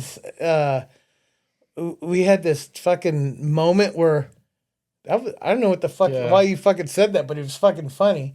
You know what I mean? It's like, it could have been a situation where he would have got out and I would have got out. We just start fucking going to blows because why? I was in his way? Yeah. No, the motherfucker passed by and I would have told him that. But just the fact that he yelled at me for something stupid. And I yelled something stupid at him for what he yelled. It was just like a whole thing. And I laughed so fucking hard. Like I felt like my stomach was. Yeah, ab workout. Yeah, exactly. Yeah, dude. It felt like it was going to fucking bust. And then I did get a cramp, right? And I was like, I had to do this thing without bumping everything. But anyway, sorry, Bob. But anyway, it was like, why don't you eat my left asshole? So I think about that now. Every time I come up to the fucking street and I want to make a left turn. Anyway, that was, road etiquette, Park, not park, but just stop in the middle, leave room for people on either side and let them yell at you. And then if they do, just say, eat my left asshole. Yeah, not the right one. Don't be rude. I don't know why I said left, probably because I was making a left. I think that's what it was, but that was you said left because you're not right. Yeah, exactly. Yeah. But that was my stupid story for the day. Yeah. No, that was a good one. Let's break. Because I still want to talk. Yeah, no, same here, man. You know what? take a break, and you could piss, and I could piss, and we Well, can. no, it's not even that. I'm holding a fucking empty cup just because I was like, You had to hear the end? No, dude, it's become a fucking prop at this point. Like I was gonna add salt in there just to fucking drink salt, but I'm like, Well, let's you take a only break. got 3, and I have like a whole shitload right here. You gotta put more on. We the got like table. it sounded like a fucking recycling. It center is. I have over the whole there. fucking Yeah, 18. dude. Oh, by the way, I haven't had MGD in a while. You know what? Let's take a fucking break so I can pee and you can get more beer. We'll be back here in a minute. Hold on. No, I was just saying. Hold on. We'll be back. Bye. We are back. Oh, hi, guys. Ohio. Before we took our break for station identification, I had to pee. I wanted to give a shout out to Miller Genuine Draft. Not because it's good beer, it's garbage. But I bought an 18 pack, so you know I'm gonna drink it. And the buzz is the same, but it's not that tasty. It's not as good as other Miller. Well, is there any other good Miller High Life? I mean, I think I grew up on that shit. Yeah. But It's familiar. I don't know if it's good, but it's definitely familiar. you know, it's got an old school taste. That's what I should say. Yeah. But I'm giving them a shout out because I was walking through Save Mart and they got an eagle on there. I'm like, hey, it's Memorial Weekend. You know, it's like Memorial Day weekend. I'm gonna go ahead and grab these just because they had the eagle on it. So Yeah. I'm giving you a shout out. Not my favorite beer, but you know, it was affordable. And I got a nice little buzz going on, so I appreciate you. That explains Cinco de Mayo. You brought Bud Light. Yeah, I get it now. All right, Yeah. You're going with a theme. I didn't Fucking even know. seriously, like Mexicans love Bud Light. Yeah, they do, dude. They It's like only- it more than Modelo. It's only because I like Corona, and I must be a snobby Mexican because I notice all the snobby Mexicans get Yeah, Corona, but I know Modelo is really popular too. It's like I think the Mexicans go right down the middle with Bud Light and Modelo, but like there's some other ones that are okay, like Dos Equis and which doesn't work for the podcast, by the way. because the color. Yeah. Yeah, I fucked that up. No, you didn't fuck it up, dude. It was just funny because I was looking at the can afterwards, and because we do use a green screen, It was flickering. It was huh? it was a fucking green can, dude. I was like, what's going on right there?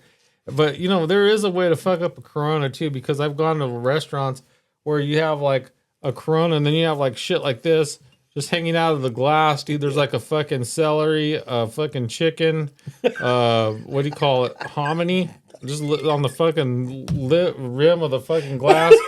There's all kinds of shit. Just like, you know, There's what, a just drink. fucking Oaxacan hanging off the Yeah, beer wine. dude. And there's like a Aztec headdress. Like there's all kinds of shit on the fucking dude. Just drink a fucking beer. You don't have to have a meal on top of your. When I go to Letty's, that's my go-to is Corona, and it'll usually come with just salt and lemon, and you know Lupita does it best. Thank you, Lupita. On the weekends. But sometimes, like I see people that drink over there, they'll get the chiladas or whatever, and it has all that shit. You know, Yeah, it's dude. like they have the chamoy and just all sorts of fucking As I'm getting- bacon bits and As I'm getting older, you want to really give me something? Give me a couple of Tums.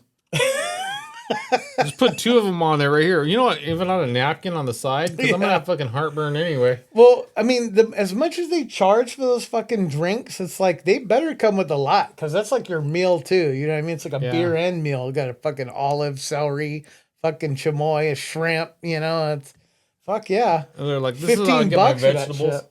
shit. Yeah, dude. I had like a fucking stock of celery, and yeah, dude, it's fucking crazy. But anyway, Pacifico. Back to the beers. Pacifico is Mario's go-to. I like the taste, Well, that and Heineken. but well, not anymore. Really? He ditched Heineken for Pacifico about 2 years ago. Wow, I didn't know. Yeah, he was a Heineken, and I used to make fun of him, call him, "Hey, you're drinking that German piss again, huh?" Meanwhile, it's from Holland. But I can't remember why he just wanted a different taste one day. He stuck with Modelo. I mean, Pacifico ever since. They can't even spell beer right. B-I-E-R. Bier beer. Beer. But he loves it. Like he buys that shit like fucking daily. I've tried it. I like the taste, but it's like drinking fucking syrup. It's so heavy. Mhm. You know what I mean? And my stomach's like, I mean, it's already out here already, but it feels like out here. and then it just don't go away. So But it's kind of weird, dude. Like after your, I don't know, maybe fourth, maybe fifth beer, all of them taste good. yeah, for sure. Like if you start with the one that you want, and then someone's like, "Hey, you have an MGD," you're like, "Oh, I don't like that shit." Then you pour it in there because like, fuck, I'm out.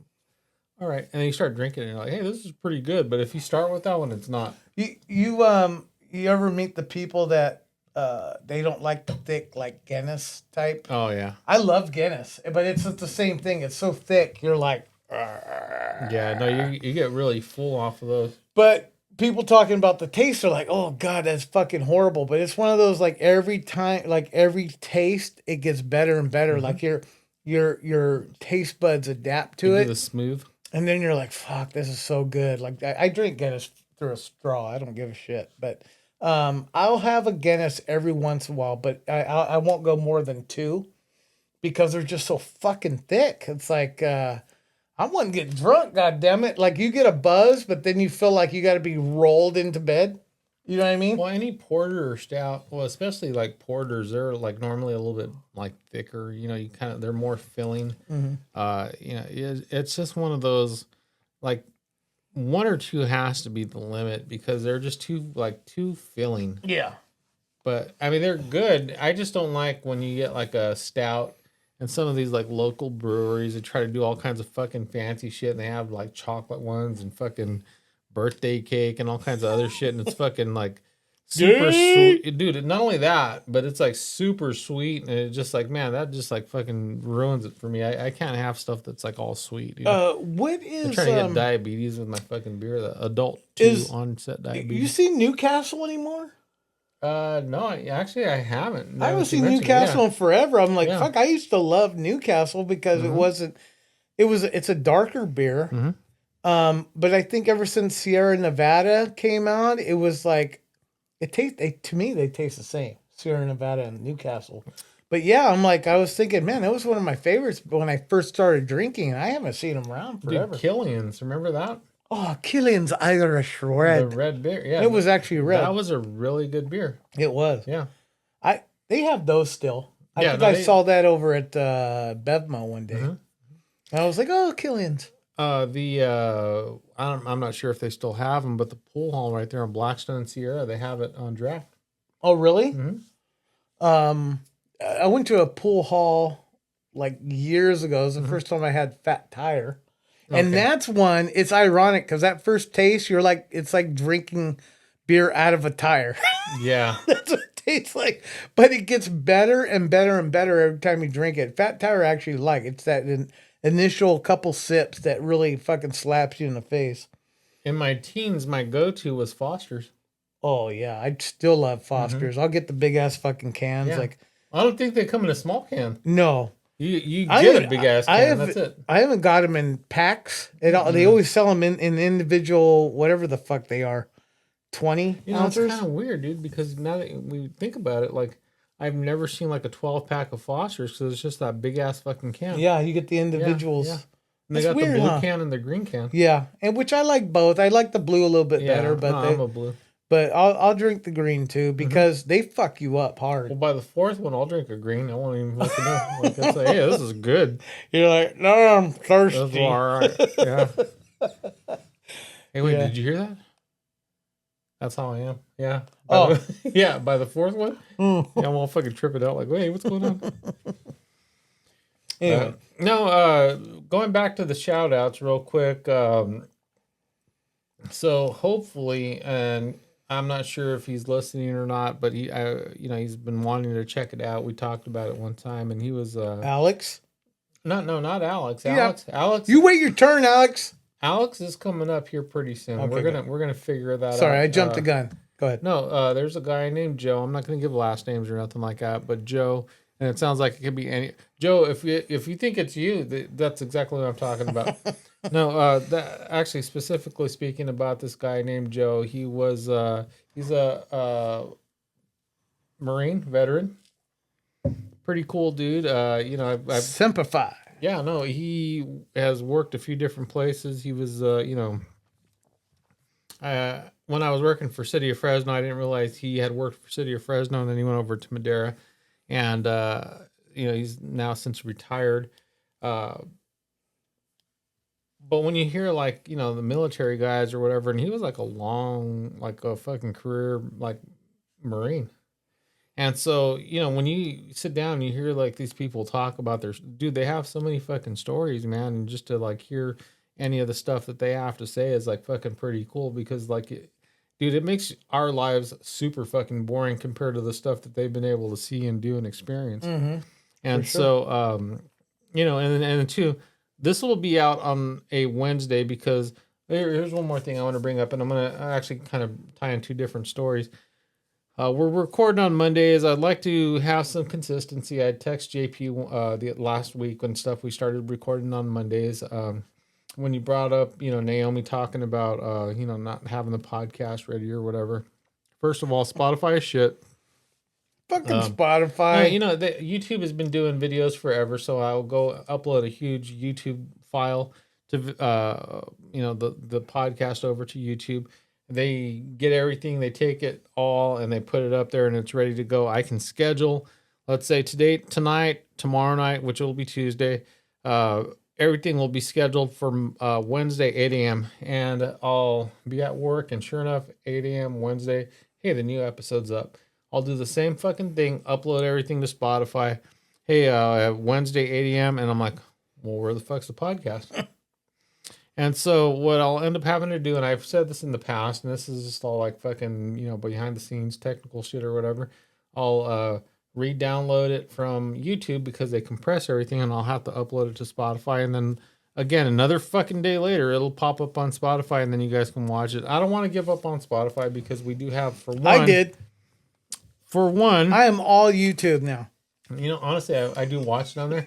But because of the QR code on the back of the coaster, we do have Spotify, and I do want to continue to I'm just kidding, Spotify. Put it on Spotify for those that do prefer Spotify. But I do notice that they are kind of late on putting the podcast out there for us, and I'm not sure. You think they're reviewing it? Like, fuck, yeah. This guy says a lot of racist shit. They're like, man, these guys suck. I don't know if we want it on our platform. But you know what? Either way, it's out there. And so, getting back to Joe, he's a mutual friend of, that I actually met through Madera County. He had already been in a different department by then. And, since then he's been retired and stuff, and he's been watching the podcast, and he had some interest in it. And so definitely, I'm like, hey man, come on, be a guest. And so he's talked about it. He's like, I might have to take. Sorry, Bob. Well, Joe, hoorah, devil dog. Can't wait to meet you. Yeah, no, hopefully he will become a guest at some point. I would love to hear his stories. He's definitely done things, been places, seen stuff. And he's seen some shit. Yeah, no, seriously, man. He's seen some shit. So I'm going to share a story that I'm not really sure I should share, but I've actually heard this, and it was third person or whatever. But you remember the movie Under Siege? Yeah. So that ship that it was filmed on, what was it? Nimitz? No, I don't remember. It was like, I don't remember. Eisenhower? USS? I don't remember which one it was. It's like right there. He was one of the last like crews on that ship. Before it got decommissioned? Oh, okay. Yeah. Cool. And so, there's we'll let him tell the story. Yeah, no. I don't want to give any wrong information, but that ship that was in the actual movie was, It was a USS Casey Ryback. Exactly. I'm just a cook. Anyway, so pretty cool movie for its time. Yeah. Yeah. I enjoyed it. Yeah, you know what? As fucking goofy as Steven Seagal is. I've met him. Did you really? Yeah.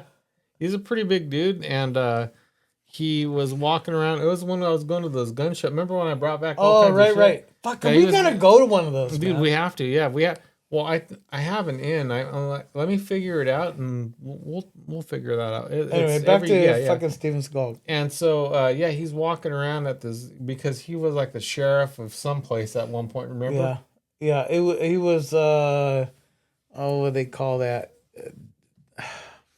A reserve sheriff. Yeah, something like that. But they gave him a show, and I think it lasted like 6 episodes. Yeah, it was probably just like, hey, let's vote for Schwarzenegger. That'd be cool. If he wasn't such a pompous ass, he would probably be more famous and he'd probably have a more lucrative career. But he was just so, his ego is like off the fucking charts. You know what I mean? It's like he really inflated everything he knew, everything he does. It's like, and then everybody else's shit. Like he wouldn't give anybody props. He really turned tides against himself. Yeah. You know what I mean? It's like, and I enjoyed, no matter how stupid, certain scenes were, and I enjoyed the martial arts. I like the storyline, and even him being the pompous ass that he is Yeah. in the storyline. I enjoyed watching him just because you knew that's the way it was supposed to be.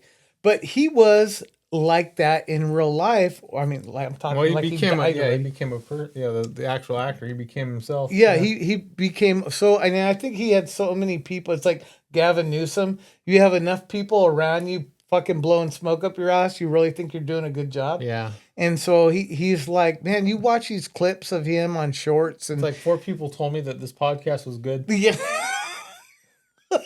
Not all 15, but 4. Yeah. Yeah. But anyway, so like the consensus now is he's just a fucking a Bushido artist. I'm you gonna know what I say mean? bullshit. Yeah, Bullshido. There you go. That's Yeah, where I was. yeah. But anyway, it's like fuck. I used to like this guy, and he really fucked me over with that whole. His whole persona is just like shit. Like he's an ultimate asshole. But still, I loved all his movies from Yeah. the 80s and 90s. You know what I mean? And Well, you take away the martial arts, do you think he would have been a fucking actor? I think he could have. He wasn't a bad looking guy. He had a stupid hairdo. Yeah. You know what I mean? I don't know. Well, he's the reason I wanted a ponytail. But you see him later on in life. He's got the obvious fucking shoe polish hairdo. His fucking beard's all dyed, and Like Zoltar. yeah, exactly. Yeah. Anthony. Yeah, I don't know. And he comes out, and the guy comes up with a gun, and he's like, yeah. And every line was like, I'm just gonna talk like this. Yeah. Oh, that movie. Fuck, I don't even remember the name of it. I think he was like a Navy SEAL sniper or something. It was Under Siege too. It was like way after. It's like Yeah. made for Amazon Prime or Yeah. whatever. It was so fucking horrible. Straight to DVD. They had the worst fucking actors in, and these poor guys, you could tell they were really trying. And then they threw this guy out there, and I think he was sitting through the whole fucking movie. They only showed from here up because he's got Yeah. a belly that sticks out as far as mine. But I don't know. It's like I couldn't Dude, watch it. All those fucking things you tag Anthony in on Facebook where it's like Just stupid yeah, acting shit. No, it's what do you call it? That shit with fucking Steven Seagal, and Yeah. he's like, people are running up to him, and he's like, Yeah. and throws them down, And then just goes, like this, but just like this. Yeah. It's all slow motion. And then he yells out stuff like, "Why don't you eat my left asshole?" I heard him say it. But yeah, no, I love like Anthony and I go back and forth with the Arnold Schwarzenegger shit and the Steven Seagal shit. All these stupid clips and AI shit that people make. It's all him and I are like big we're like the nostalgia for those type of action movies in that time period is like that's part of our childhood. And we joke about it and stuff, but really I just realized like him and I have never sat through seriously, Anthony, I know you're watching or at least listening. We got to get together. you need to watch. The crew needs to get together and we need to remember Mystery Science Theater? Oh yeah, Like, can you imagine just me, you, and him, and we're facing the green screen, yeah, dude. and we just have our silhouettes, and we could just fucking crack jokes about the fucking movies we're watching. That'll be a whole episode. We need to do that for real. Like, Yeah. we need to get together and let's watch these stupid movies that we grew up on. But let's start with Steven Seagal, please, Yeah, well- because those are fucking great fucking movies. And this guy, knowing he's an ultimate piece of shit now, I'll still give him praise for what he produced back in the day. yeah. So Well, anyway. because we talk about like shit movies and stuff, and I didn't know we were gonna take a turn for the movie review part of it, but we have been talking some movies lately, and it got me thinking. And it was like after watching some of the previous episodes and going back but like you can't really fault these guys for that kind of stuff because like the modern day take away the fucking martial arts, but the modern day shit movies is like that fucking Tyler Perry stuff.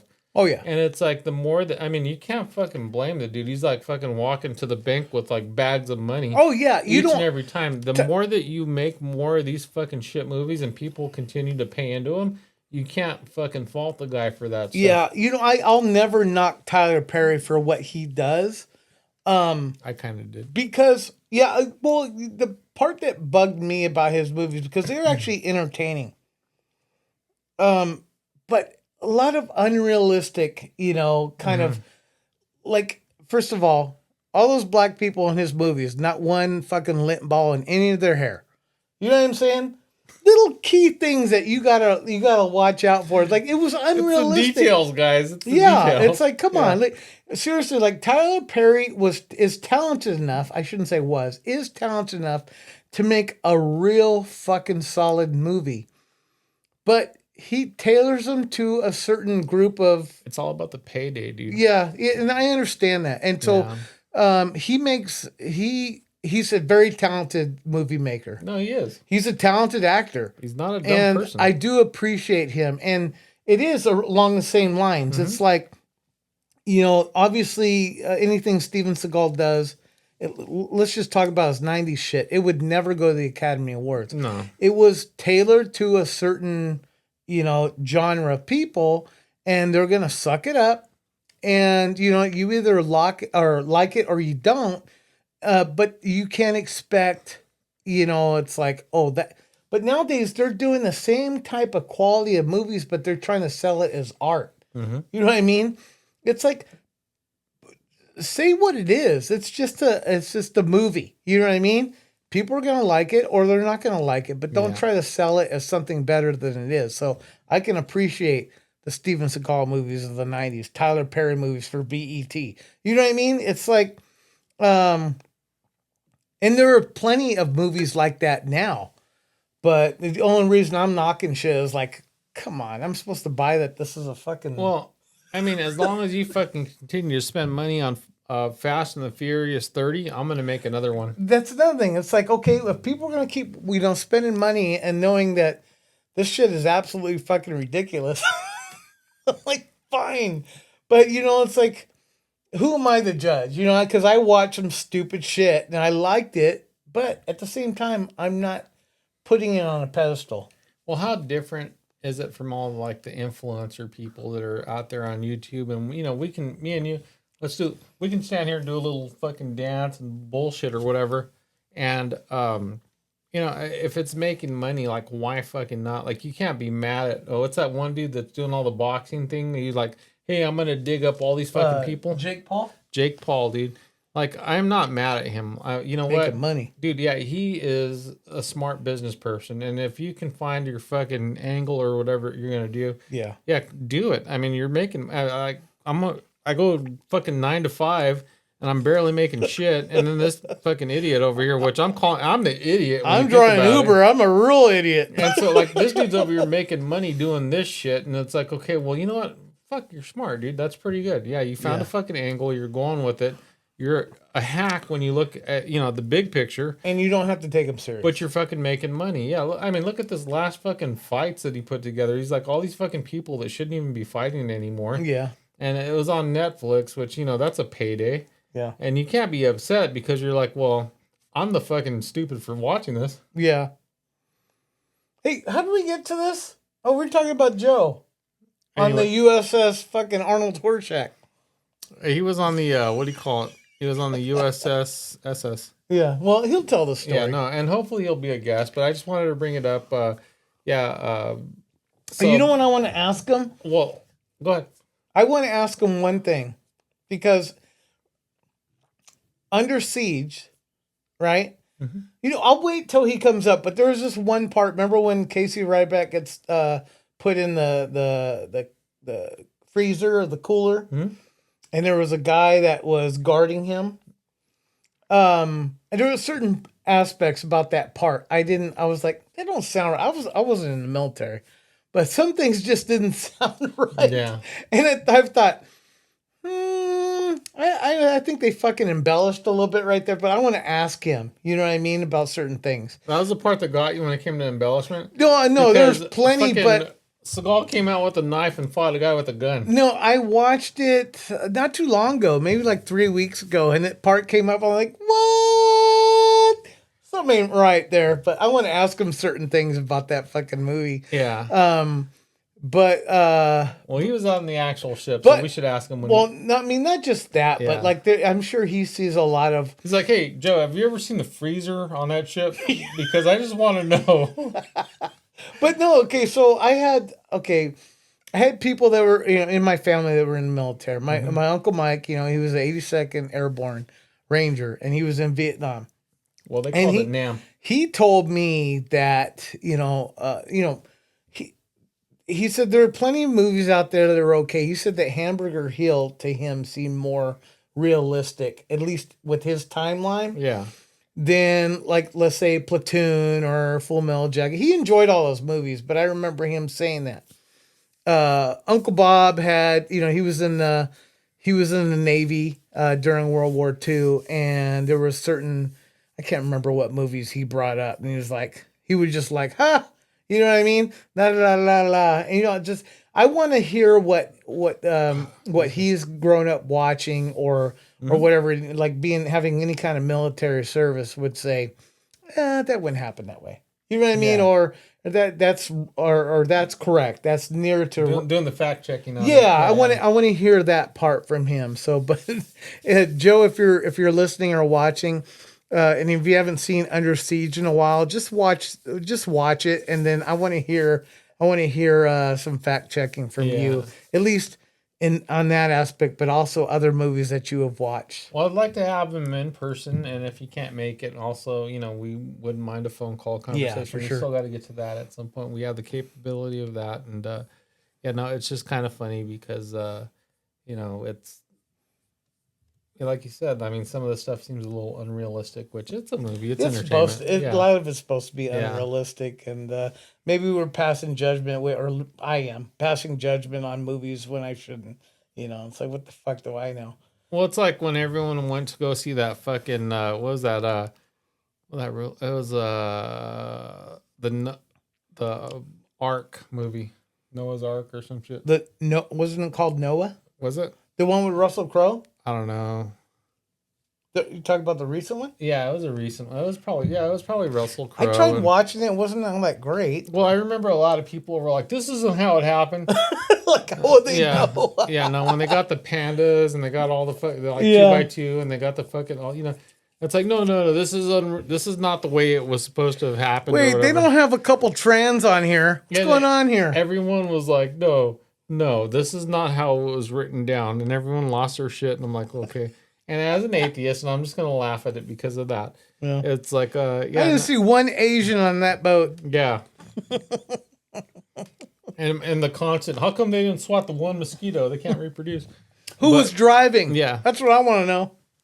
The Asian. That's why you didn't see him? Oh, fuck. But yeah, no, it was, it was that. It was like that was the thing you're sticking to with this whole bullshit story. That's what you're sticking to. Yeah. Yeah. Good times. No. Anyway, Joe, thanks. For actually just inquiring about that, because we had lunch one day and he was in the area, and so we ended up meeting up with him for lunch. With my supervisor and good friend. Also, I shouldn't just say supervisor; he's a good friend of mine. And we met up with Joe and got to talking. He's like, "Hey, so you're doing a podcast?" And he's like, "Well, because he's retired too, so he's like, hey, if there's any shit you can't say, I'll be on your show and I'll fucking say it." And I'm like, I already got that guy. And so, I got no filter, but if he has no filter, he's more than welcome. oh my gosh, that will be the fucking episode. Yeah, two no filters and one. I still gotta fucking pay for rent. Yeah. Yeah, but yeah. Anyway, hopefully, Joe, we can have you on soon. Alex, definitely. Thanks for bringing him up, by the way. And everyone else that listens, thanks for listening. Yeah. Guys, please, I know you hear it a lot, and maybe it's just, you guys are like getting used to hearing it, but the whole like, share, and subscribe thing is really important. If you watch it regularly, we appreciate that. If you watch it religiously. Yeah, I mean that's fine. You know, even if it's like every other episode, the watching thing is one thing. But if you haven't liked it, you haven't subscribed, if you haven't, shared it, or you haven't commented, it's like it would help us out a great deal. It costs nothing, guys. No, it really doesn't. It's just a little bit of your time. I mean, you could do it while you're listening to it. That's what's awesome about it. I've shared stickers, and I was gonna go by before I came over to Pizza Pit and drop off 12 coasters. And I'm gonna do that to a couple places. Well, let me know if you need more. I still have some more. Okay, right now I'm fine. Okay. But I was gonna drop off 12 there, but they weren't open today. So Pizza Pit is where, for those that don't know? it's on Ashland and Cedar. Okay. And I like their bar because they have a lot of beers on tap. Is it like Me and Ed's? it used to be me and Ed's. Yeah, okay, yeah. Yeah.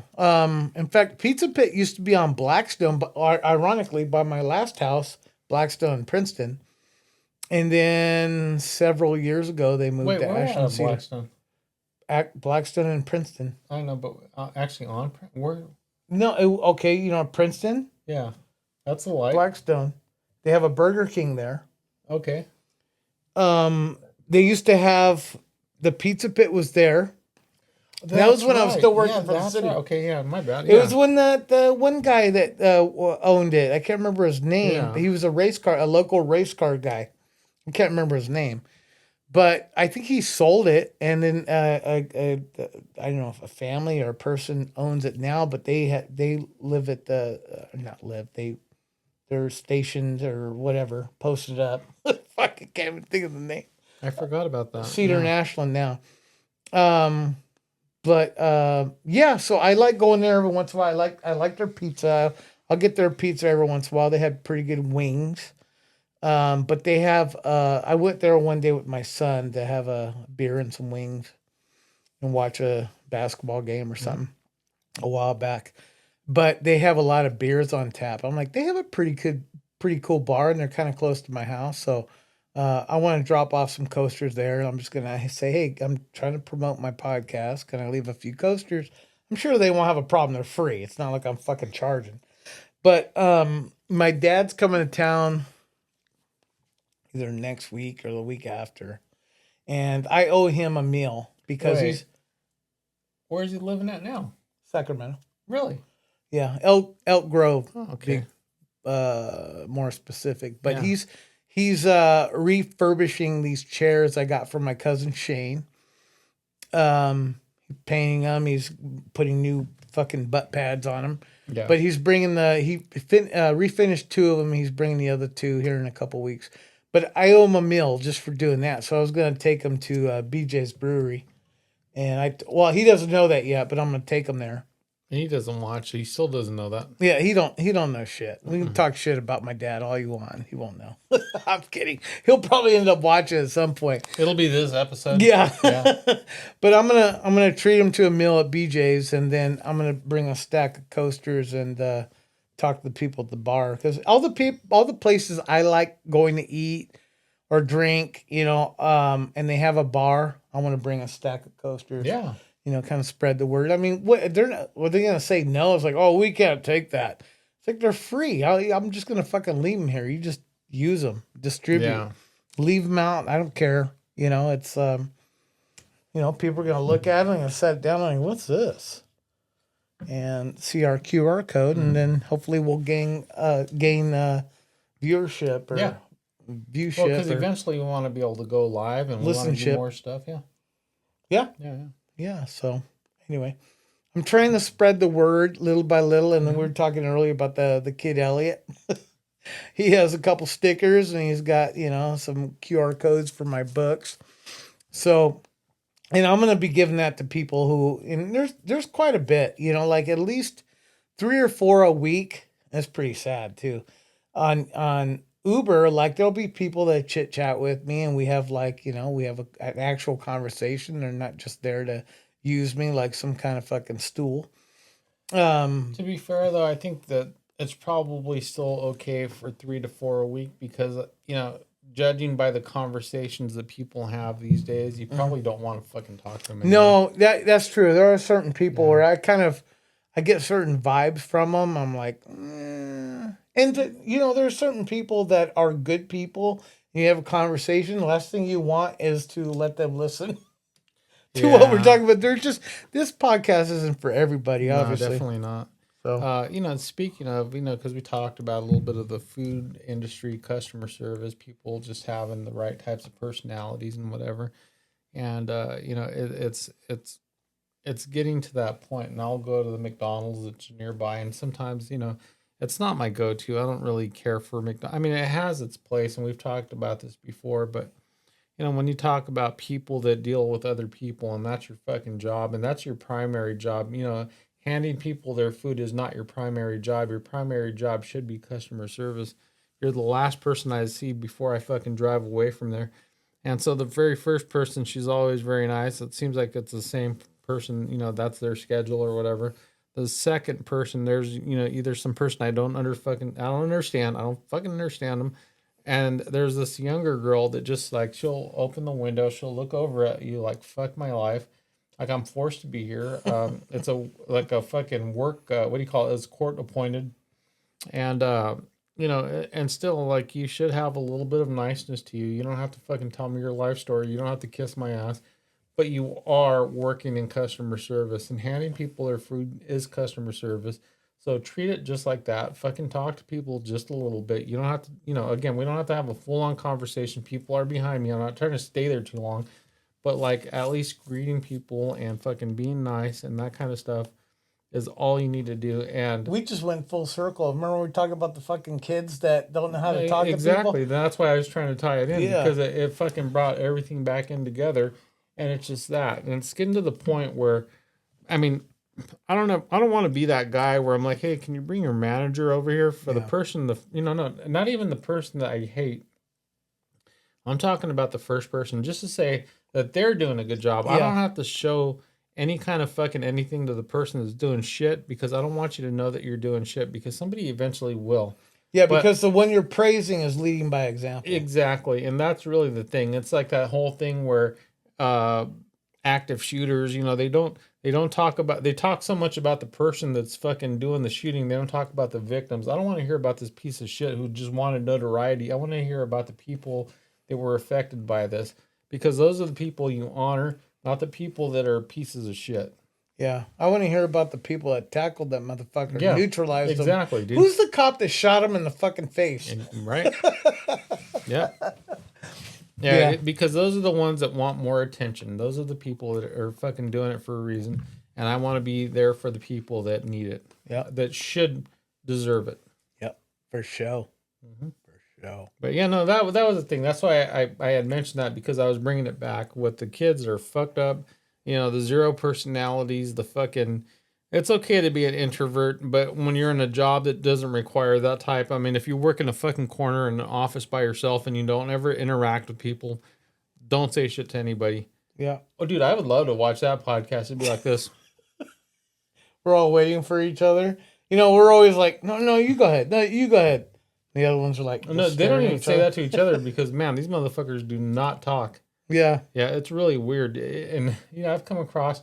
And it's weird because, like, I see some people that are very, like, just they're introverts, man, and they're just, like, really weird fucking people. Like, that was the word I was trying to remember earlier. That's what the society is creating, a lot of introverts. Dude, there are a lot of them out there. They're fucking weird. Yeah. I want to slap the fuck. I want to, like, all the physical abuse they didn't get as kids, I want to give them all in, like fucking 10 minutes. Like, what happened to you?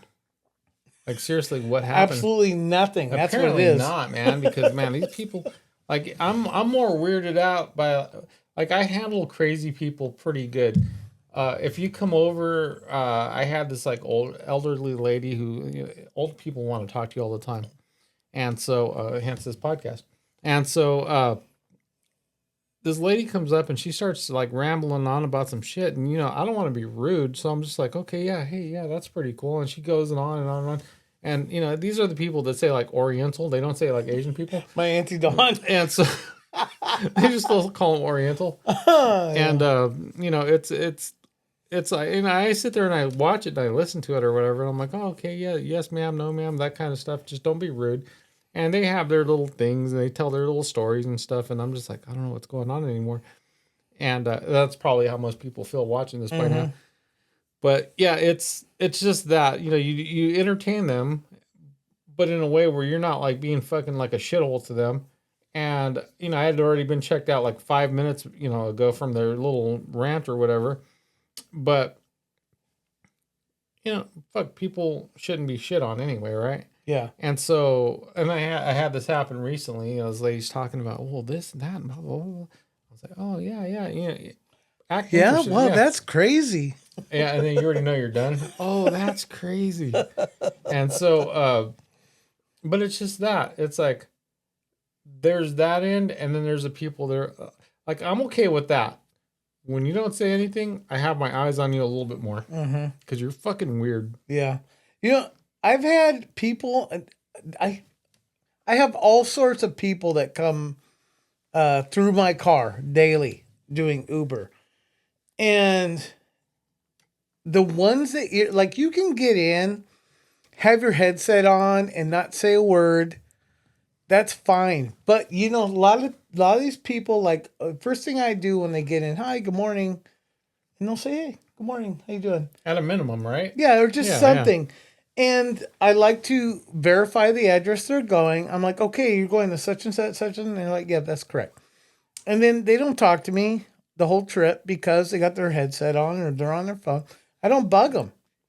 If they initiate some kind of talk, I'll talk with them because it's a lonely job and I enjoy any kind of chit chat. I love like conversing with people, but you don't have to. It's not an obligation. But there are people, swear to God, are stone cold fucking bizarre. Yeah. And the people that get in, and I'm like, good morning, they don't say anything. You try to confirm the address, they don't say anything. They don't say. I fucking hate them. Like Yeah. everything in my soul, I hate them.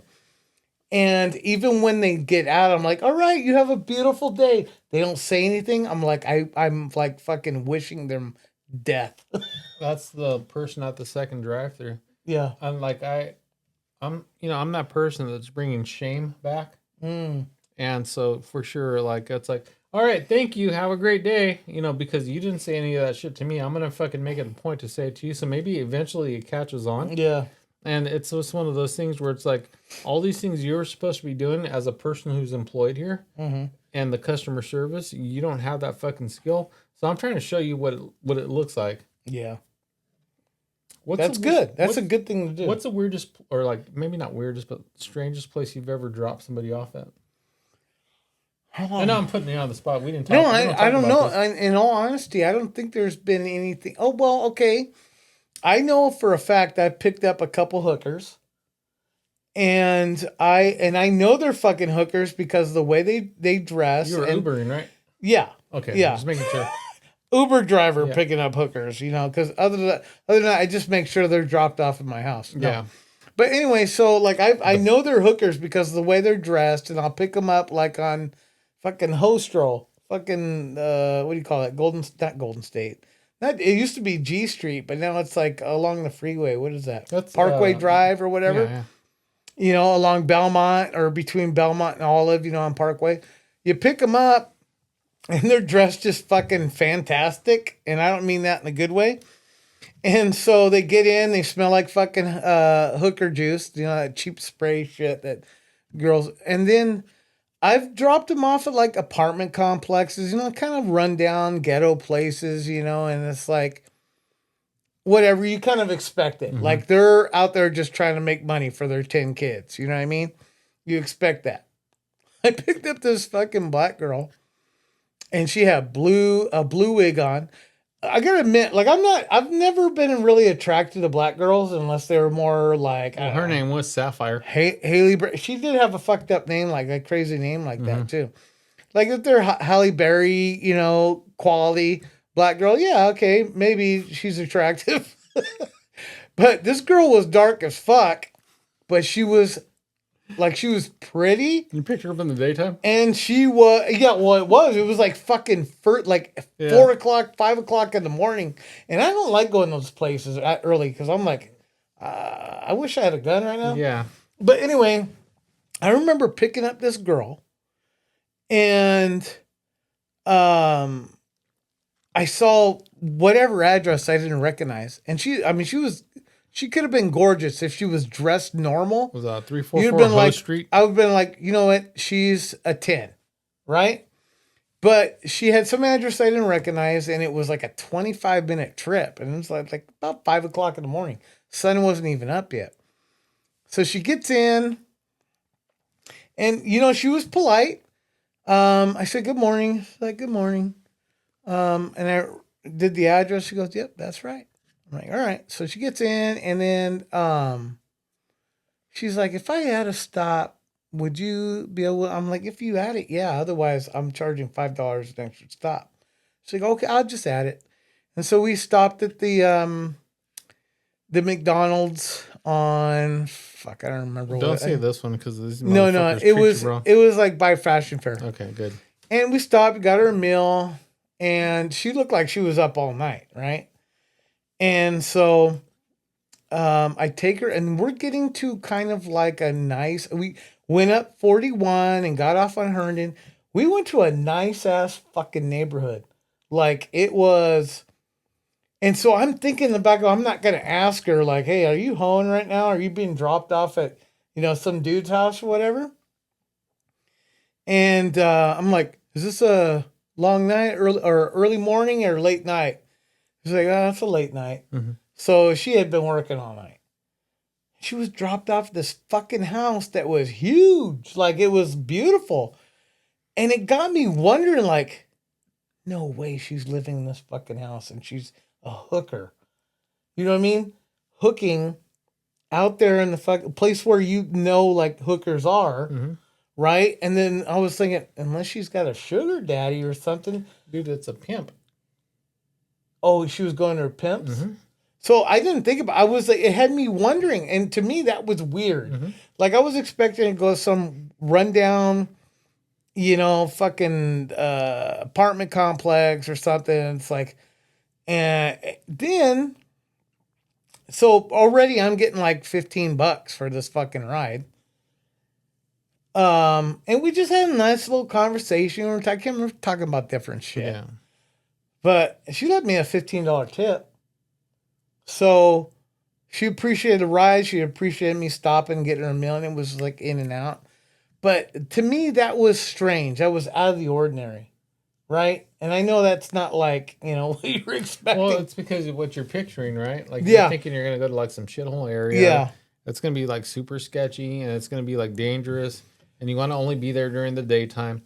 But yeah, no, it's funny, dude, because like you're bringing that part of it up, but like I don't know how many fucking classes I've had or just like trainings or whatever on human trafficking and the different types of fucking human trafficking there is.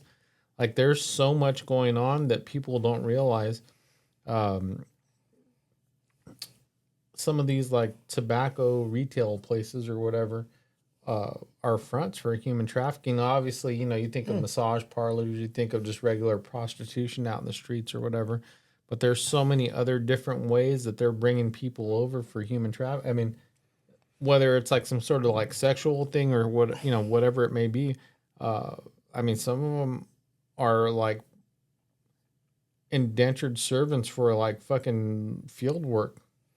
Yeah. Like marijuana grows or, I mean, whatever it may be, dude. And these people, I mean, I've seen, and the fucked up part about it is how many of them are like fucking minors.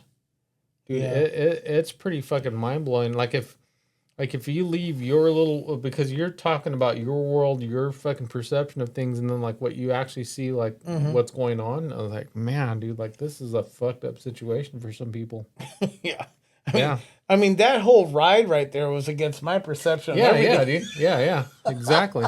What you just described, I mean, this fucking tip of the iceberg when it comes to trafficking, dude, because these people, and like, I saw this one thing where they were talking about these people that were like basically trafficked, and then they like fucking charge them for every little thing, so you never get out of debt. Let's say like an immigration type thing or whatever. They fucking come over. Okay, we're gonna, you're gonna pay this much to fucking be brought to the States, and you're gonna have this fucking, you think you're having this wonderful life, but you don't realize that you're just gonna be somebody's slave basically. Mm-hmm. And what they're doing is that they're, okay, I'm gonna bring you, JP. You're coming over, and this is how much it costs. X amount of dollars. Cool, I can cover that, and you're gonna work it off, right? Whatever job it may be. That it's always shit. And so, oh, well, you need a place to stay. Well, you're gonna stay here with me. This is how much it costs. Well, you need to eat. This is how much your meals cost. And they get so far into fucking debt with these people that you basically belong to them, and that's how they're doing stuff. Yeah, that sounds like real life, like Yeah, credit yeah. cards and taxes. Yeah, and imagine that for like some fucking fucked up situation where somebody basically owns you now. Yeah, yeah, Yeah, yeah, and that's sad. That's been happening for, I mean, ever since the Jew was invented. That's yeah, been happening. pretty much. Yeah, I was waiting for it. Yeah. It finally came out. There it Yeah, is. there it is. But yeah, I mean, I see all types and Uber. Like, you know what's happening a lot lately? I got to bring this up. I was going to bring this up a couple episodes ago and it had me fired up, but I'm going to give you the short version. There are a lot of third party deals where, okay, like Medi-Cal or Calviva or whatever will be in contract with Uber. So sometimes we'll pick people up, and a lot of times also like car lots, car dealerships. Back in the day, like they would shuttle somebody back to their car. If their car's getting worked on, they need a ride home, they would shuttle them home. Yeah, they had a company vehicle. Right. Yeah. They stopped doing that. Now it's Uber. So I'll pick a lot of people up from car lots or car dealerships. But more times than not, if it's a third party, it's through Medi-Cal or Calviva. And I tell you right now, I never get a tip when I do the third party. I kind of hate them because it's like they're usually the most inconvenient. So a lot of this comes with, or a lot of problems that come with it is when you're doing the Medi-Cal thing, there's a lot of elderly people, they're handicapped, they have a walker. But more times than not, every single one of those motherfuckers are entitled. And they don't understand that you are a contract driver that works through Uber, but that's your job, your livelihood, that's your car. And you don't work for Medi-Cal, right? I'm not there to wipe anybody's ass. I'm not there to pick anybody up and then pamper them. But a lot of these people are so fucking rude and just treat you like shit. I took some fucking lady a while back who had a walker, and she got picked up and she was rude and she was like, "No, I don't know why you're going this way. You should go this way." I'm like, you know what? I ended up dropping her off some fucking methadone clinic. No, jeez. And I wanted to I'm like, bitch, first of all, I want to give her the fucking rundown. This is my car. I'm here to pick you up and drop you off. All this other little shit that you're wanting me to do or wanting me to hear, I wanted to go off on this fucking broad. Like I said, I'm giving you the short version. This is the opposite side of like, I want to talk to you. Yeah. Like, could you just shut the fuck up? Yeah, exactly. Yeah, It's like, well, I got a navigation right here. It's like, well, careful what you ask for. yeah, it's like I have the navigation. I don't need you to tell me where to make a left and where to make a right. Now, obviously, if it's like, if it's just totally but everything she was telling me, I'm like, yeah, I know. It's right here. You see this? There's the fucking navigation. This is what I'm going off. And I had to tell her, no, I'm going off the navigation because it cuts down on liability. It's like, well, what do you mean? And then I got to fucking explain to her, okay, you tell me to go a certain way. We go and we get in a fucking car wreck, right? It comes down to it. They're like, well, why'd you go that way if navigation told you to go this way, right? And then you have to explain, well, fucking cunt right here wanted to make a right. And so I went right because she knows everything. It's like I had to go down this whole thing with this broad. I'm like, I'll tell you what, ma'am. In 5 minutes, you won't ever have to see me again.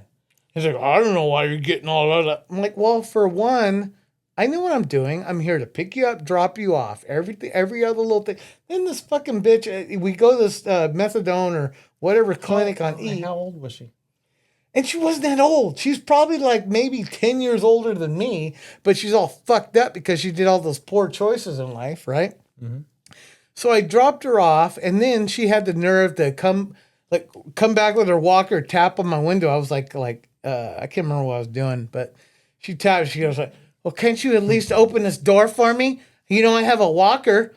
I was like, "Yeah, sure." So she starts turning away. I rolled that motherfucker off, and I fucking bounced. Fuck you.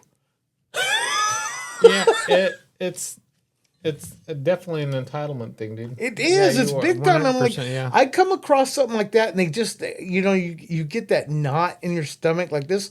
She was such a bad person. Like, even from the beginning, I'm like, "Hi, good morning, such and such."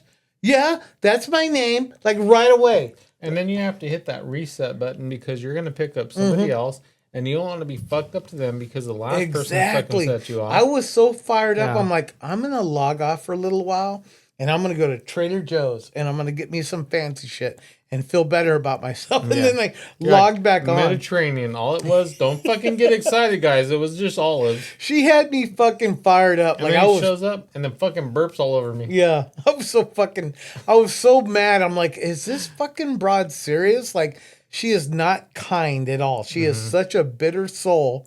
And I'm trying to be civil. I'm saying, yeah, I know. No. You're going to be there. It's okay. We're going to get you there. And she's like, one of the first things she said when she got in, she opens it. I'm like, "Here, let me help you out." I put my hand out to help her. And she's like, closer. Right? I'm like, "Oh, sorry. Okay." And I was thinking, she sounds like my fucking mom right now. I'm going to punch her right in her face, right? That's what I was thinking. Like my mom towards the last few years where she was addicted to pills and she was kind of losing it, going kind of loopy. She was such a fucking raging bitch. But she's my mom. I went off on her and I told her and I made her cry. I was like, "No, how's it feel? Huh? How's it fucking feel?" Anyway, it was reminiscent of that. So I was trying to be nice to this lady, but she was making it really hard. So she swings her little fucked up legs in there and she goes, "Somebody wiped a booger right there." I was like, "What?"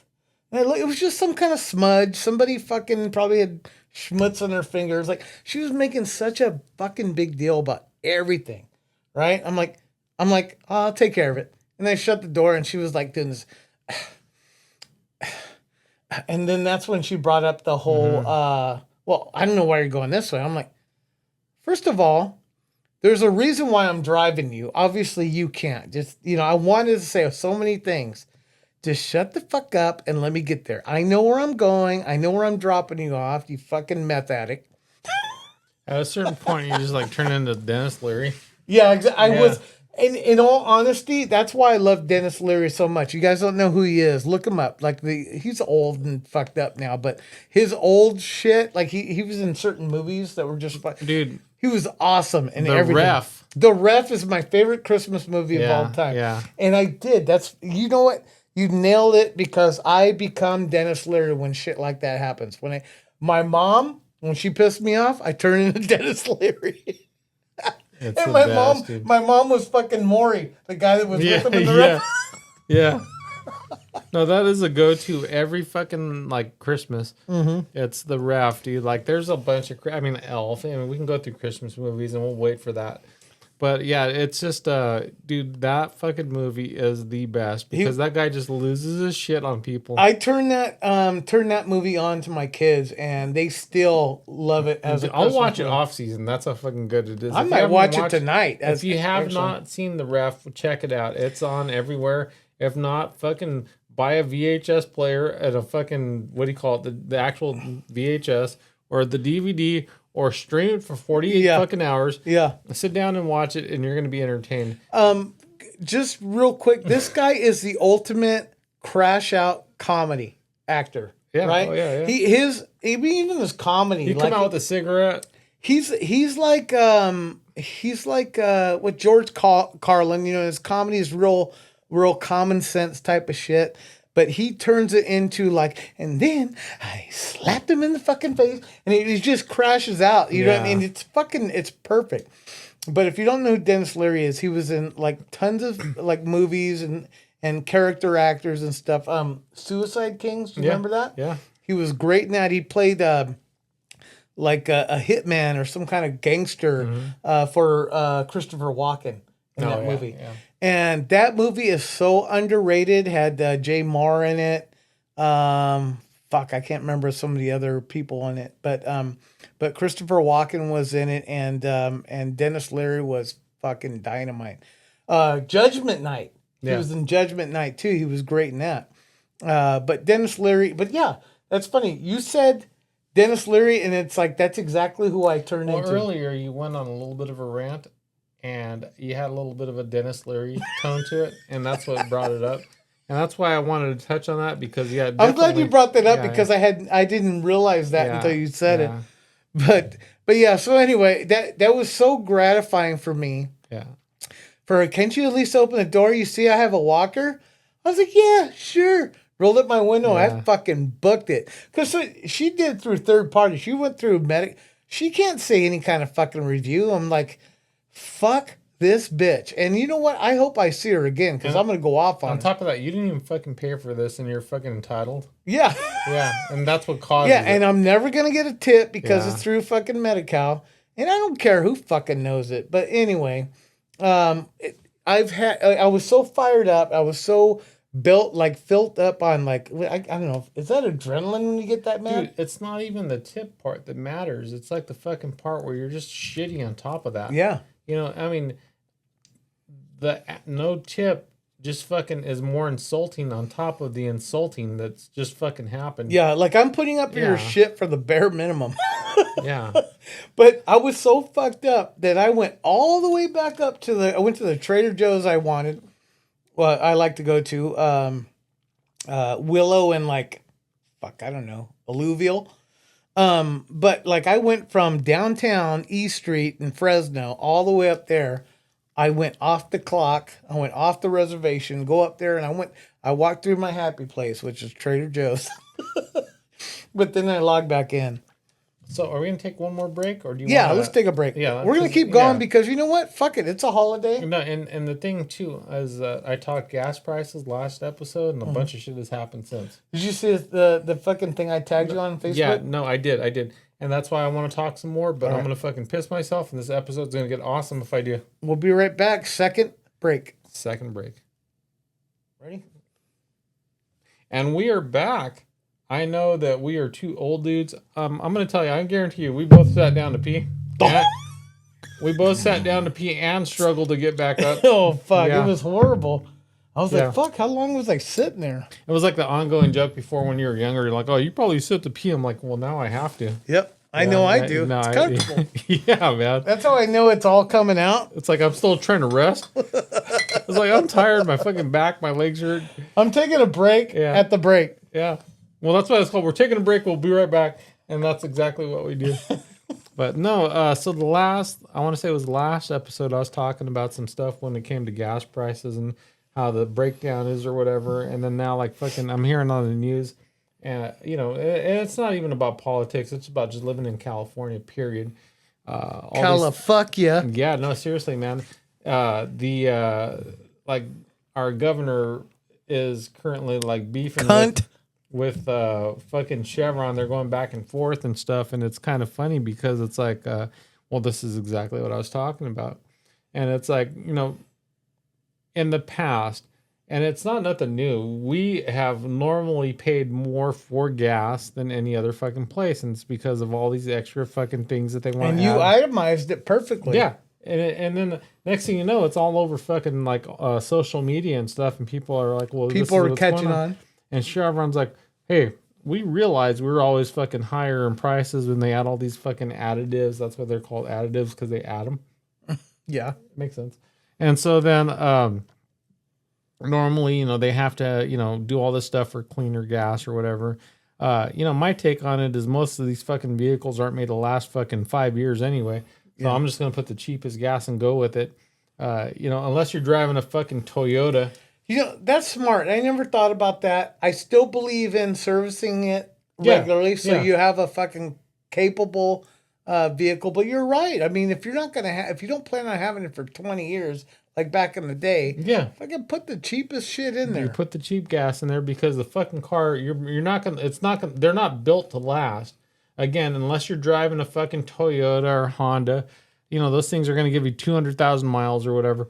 All these other fucking cars are just gonna fucking die on you within the first 5 to Volkswagen. 10 years or whatever. So fuck it, you might as well just save some money on gas. And so, yeah, recently Chevron like fucking pointed fingers and they're like,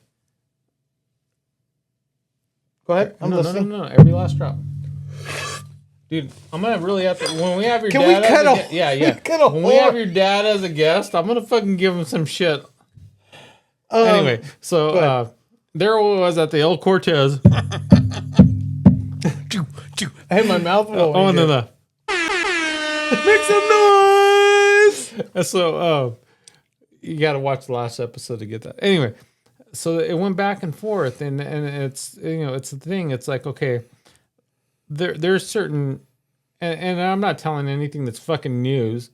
There's certain places that are always more expensive. You have the fucking Chevron, then you have Shell, and then even like the 76 stations are always more expensive. Unical 76. Exactly. And all these fucking places are trying to leave the fuck out of California because they're like over regulating shit and it's just getting so expensive. And now it's funny because the week before I'm talking about gas prices and where the fuck money goes for this and that and whatever, and everyone's blaming the federal government. And I'm not just saying the government, but Trump. Look at the orange man. Look Yeah. at what he did. Oh, he's ruining our country. And when it comes down to it, it was like, I want to say it was like 18 cents for a federal excise tax, but the rest of it, and it was broken down depending on where you're watching. And again, it's the internet, so do your own research, really look into shit. They won't. This is the first time I said, I won't say don't look it up, because look it up and you're going to realize that the state is fucking you. And it was like about $1.60. It was like $1.58 to $1.60, whatever it is. Extra that the fucking state of California adds above any. So if you go over to Nevada, first of all, there's prostitution within city limits. Just saying. Cool. So when you're Ubering and you drop somebody off, you're like, oh yeah, they're going to a nice house. Well, because they can. And so, You know what? We'll talk about her later, but either she was a cop or she really makes a lot of money hookering. Because I don't think she's. I don't think. no, she was going- Sapphire was staying with her pimp. I Anyway, don't buy that either. But go ahead. so then she, this whole thing, like you go across state lines and everything just gets cheaper. It's because we're fucking ourselves here. And I say fucking ourselves is because we're voting for these people that are fucking us and we're okay with it. And then we have to try to pretend that we're against something else or whatever. And it's Or like, we're blaming Trump. yeah, and that's what it comes down to. And it's funny that you bring that up. And that's one more thing, because we're coming up to an election here pretty soon. And it's funny that the biggest fucking thing, your platform is, well, I'm a Democrat and I'll stand up against Trump. And that's the only fucking thing you have. The idea that you have to go, I will stand up against one person and you have nothing else, is because you're like, well, I'm going to fight the big corporations and I'm going to fucking fight oil and I'm going to do this and I'm going to do that. And it's all these like bullshit ass fucking promises that these people are making. But that's the only thing you have, is that you're fucking, you always use pandering. Yeah.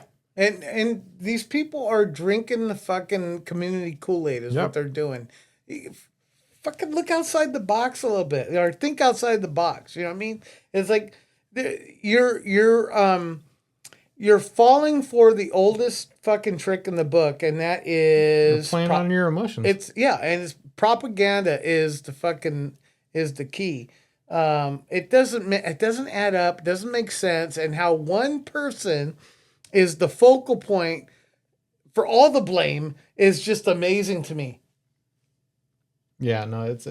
I wish Dennis Leary were alive to see this. Did he die? Okay. And so then I was like, dude, I was like getting sad already. No, here's the thing. Regardless of what party you vote for the best candidate. Do not fucking choose a side because of your fucking political party. We're going to have to pick the person that's going to steer us in the right direction, and stop putting it into A or B, red or blue, black or white. and in those categories that we're trying to be forced by everybody else to fucking go into. We're in California. I understand we're more than likely going to have a Democrat for that as our governor, as our leadership, but you do want to pick the best one no matter what. Always, wait, and it doesn't even matter, like whatever direction you vote, pick the best candidate. Don't pick for your fucking party. Pick who's going to do what you need them to do.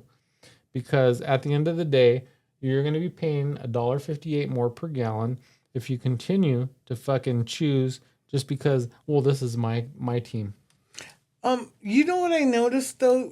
Do you realize that the price always seems to go up just before summer, and it lasts till probably about a middle of summer, and then starts to trickle down every fucking year? Well, okay, I'm going to tell you. You know why? Do you know why? No. Well, because there is, when it comes to gas, there's a winter blend and a summer blend. Are they fucking cigars? No, and it's funny. Okay, I haven't had a chance to like actually look at the whole, the way that the gas is stored or whatever, for whatever reason. Let's say it's a little bit more, for a lack of a better term, watered down for different seasons to be able to keep it The right consistency. the stability of it or whatever. And so they actually, the cost of production is a little bit cheaper. In the summertime, they don't have to do the extra whatever, so it becomes more expensive because it's this actual gas. In the wintertime, they have to add more stuff to it, so it becomes a little bit less, of a percentage. I mean, I know I'm explaining it wrong, but like if you have a chance to look that up, there is a winter blend and there is a summer blend, and that's why it and normally around this time, Memorial Day weekend, during these months, it starts to warm up, obviously. And that's why they have different, like during the summertime. It's not because you're driving more places in the summertime and you're like, I don't want to fucking go nowhere. It's I winter. always thought about that. But, okay, case in point, the reason I brought that up is people are complaining about gas prices are out of control. Around this time, it gets out of control. And you can't blame Trump for every fucking year of the day of your life. It happens this way. Well, you can't even blame the state because that's a thing. Right. So it's just another additive to but one thing that is for certain is California's charging you more than other states all year round. Yeah. And they're doing something wrong. Why? Because of the fees and the policies, and who determines that? The fucking politicians. Who's in power? I don't know. Let's follow the trail here and let's figure it out, people. And Chevron has recently called out the state of California, and Newsom is doing this whole thing about. And Newsom's a cunt. It's this whole thing that, hey, we're going to fucking boycott Chevron and all their fucking sheep are going to follow. That's how you know what? I get Chevron now because he said that. And that's just the thing. He's become like a fucking, for everybody who's like, fuck Newsom, they're going to all run to Chevron and get Chevron gas. Me, I'm still poor. I'm going to get the fucking gas that I can afford. And you know what? Because it's not too. I'm just kidding. It's not the politics that's involved in it. But I think this is something that needed to be said. And hopefully, eventually, people start to realize that the people that you vote for are the reason that we pay more. And it needs to be fucking answered. I mean, it's just the thing. It's like, hey, we're going to continue through this fucking trajectory of fucking bullshit unless we change something. And people are making decisions with your money because it's not my money, it's your money. That we're going to make these fucking decisions and just do stupid shit like this because, well, hey, I got a fucking winery up in Napa Valley, so I'm not worried. I'm not fucking poor. Yeah. You, on the other hand. He don't even pay for gas. We pay for his fucking gas. Fucking cocksucker. And that's what it comes down to. It's like the reality of these fucking people that were deciding to fucking be in charge of us. They don't live the same lives that we do, and we're the ones that are affected by it. And it's just funny because an episode ago I mentioned gas prices and where everything goes to, and then sure enough, this comes up. Hey, you're a lot more influential than you thought. Yeah, no, all 15 of you were like, no, you know what? Fuck that. Well, that 15 turned into 30, turned into 60, and then yeah. So thanks, guys, for relaying the information that we spew on this platform. No, yeah, no. Everyone, thanks for listening. No, I appreciate it. Mm-hmm. Anyway, all right. We have any more shout outs before we I don't know, get drunk and pass out? You know, honestly, that would probably make for a good episode. It's like, I was like, this is gonna be awesome. It's a 6-hour podcast, and 3 hours of it we're just fucking asleep. You got the what do you call it? The fellowship of the podcast. That's like the fucking Lord of the Rings. We're just fucking walking the whole time. First and foremost, I think this is. I mean, we're celebrating. It's a fucking holiday. We started recording earlier, so this is probably one of our longest episodes So far, probably. Yeah. I think any holiday that's on a Monday we should record, because I think that I don't know, it gives us a little bit more freedom. I'm not like in a hurry to get home. Yeah. And you know, I'll have to bring more to the table because we're just bullshitting. But I sometimes I like to bring some topics to the podcast. But Well, we just have an idea normally. yeah, but I think this works out a lot better. You know, Yeah. be honest, it's like shoot from the hip type of shit. So Well, when you showed up, I wasn't tired. I didn't have to work today, so yeah, that made that it a lot helps better for too. me. Yeah. I like recording when it's still daylight, Yeah. and I'm not like, Well, at this time of the year, it's fucking daylight till like 9. oh yeah, that's true. Yeah. But I'm tired by then. I'm old, dude. I'm 7 o'clock. I'm like, are you going home? Hey, can we cut it off? Can It's you only get the like, fuck out of here, we got a please? 45-minute podcast. Granted, everybody stopped listening after 20 minutes, but still. Yeah. Yeah. But anyway, guys, we're gonna wrap it up because we've done like 3 breaks and fucking 12 hours of recording, and I'm already done with my beer. Yeah, my phone died already. Like, we're just talking to each other. At this point, nobody was watching this. It's just me and you talking. Yeah. Anyway, well, thanks for tuning in, guys. We It ended up appreciate as, it. hey, Joe. Done. Where are you going with that gun in your hand? Right? Some Hendrix.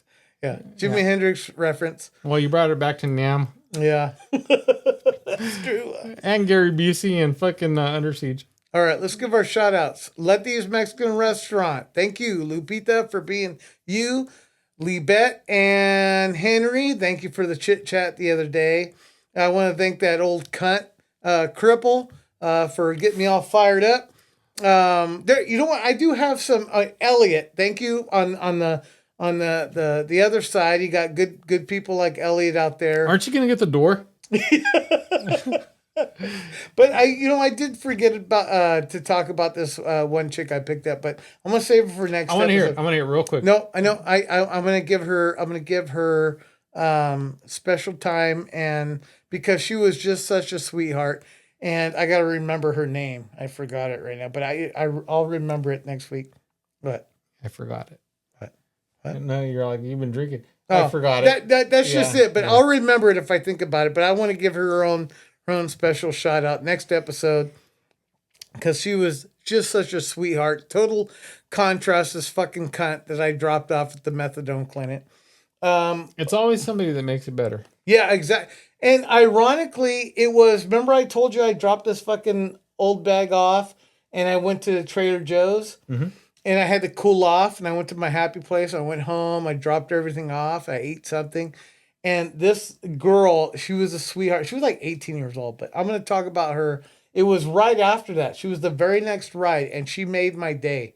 She gave me a $15 tip. Wow. So I got to spend a little time talking about this interaction that we had. Just to let you know, prostitution pays. Yeah. No, I'm pretty sure she was a good, I'll tell you all about it, where she was, I dropped her off at the Coast Guard Recruiting Center. Oh, bunch So of hookers. Now I want to give her a special shout out, but I'm going to wait till next episode. But anyway, shout outs. Joe, thanks for watching. Thanks for being interested in the podcast. Thanks for hopefully eventually being a guest. Alex, we're going to have you on soon enough. We will be talking about boxing. We already have everything set up. Pretty soon, we're going to have everything ready to go. So when he comes on, Alex had said, hey, I'm going to have my wife drop me off so that way I can get fucked up with you guys. I can always pick you up too, Alex, if you want. Yeah, no, but then he drinks with us, and then he's got to drop you off in Madeira, so don't do that. No, his wife will come pick him up. I'll pick him up. Well, Wait, shit, I can you bring know him what I'm back saying. from Madeira. We'll figure it out. You No. know what? Just spend the night. Don't drink and drive. And then so yeah, Alex, pretty soon, hopefully. And basically everyone who has been there from beginning to end, and we hopefully Naomi, don't have an end. Bob, Kat, Mafua, help me out. Shane. Shane, thank Cousin you, Shane. Cousin Shane. Oh my God. Oh my, I'd like to thank God. Yeah. I just want to thank the Academy. First of all, I want to thank God and the Academy. We want to thank all 15 of you Yeah, for no. contributing. And we can't remember, like, we remembered 5 out of the 15, but I yeah, know. I the other was 10, like on the spot, and I put myself there. you mentioned Bob? Yeah. Did you mention Robert Handy? Which one? The one in Tennessee? Yeah, Tennessee. Yeah. Tennessee Yeah. Bob Handy is Tennessee, what they call him. He goes by Tennessee Bob. Yeah. Yeah. That's what I'm gonna call him Yeah. from now on. Yeah. Tennessee. Stupid fucking Mario, even though he doesn't watch or listen except when he's being mentioned. And there's a group of people at work with me that do listen, and they're like, "Hey, you guys are retarded." I'm like, "I know, I get it." All of you at work, I'm not gonna go through all the names or whatever. You know who you are, and just thanks for spreading the word and keeping this going.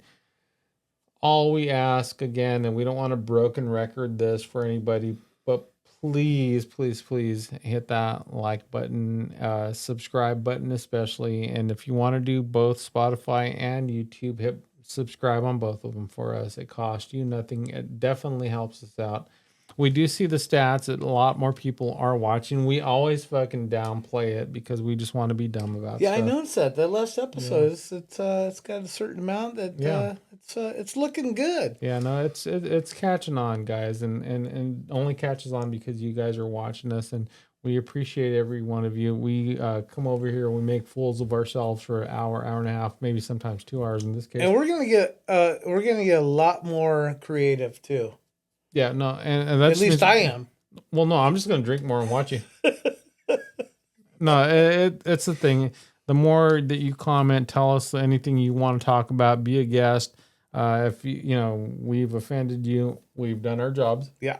That's what we're going We for. want to offend. We want to piss you off so much that you mention it like fucking 10 other people. That's when people talk about stuff. Is when Exactly. you're upset because I'm like, Why do you watch them? Yeah, Fucking hate them. they're fucking stupid. I hate them. It's like a love hate, but mainly hate. When you start calling us cunts, that's when we know we're doing our job. We have arrived. Mm-hmm. Anyway, all right, guys. Thank you, brother. yeah, thank you, brother. Good episode. See you next week. Ace Night Podcast. Out.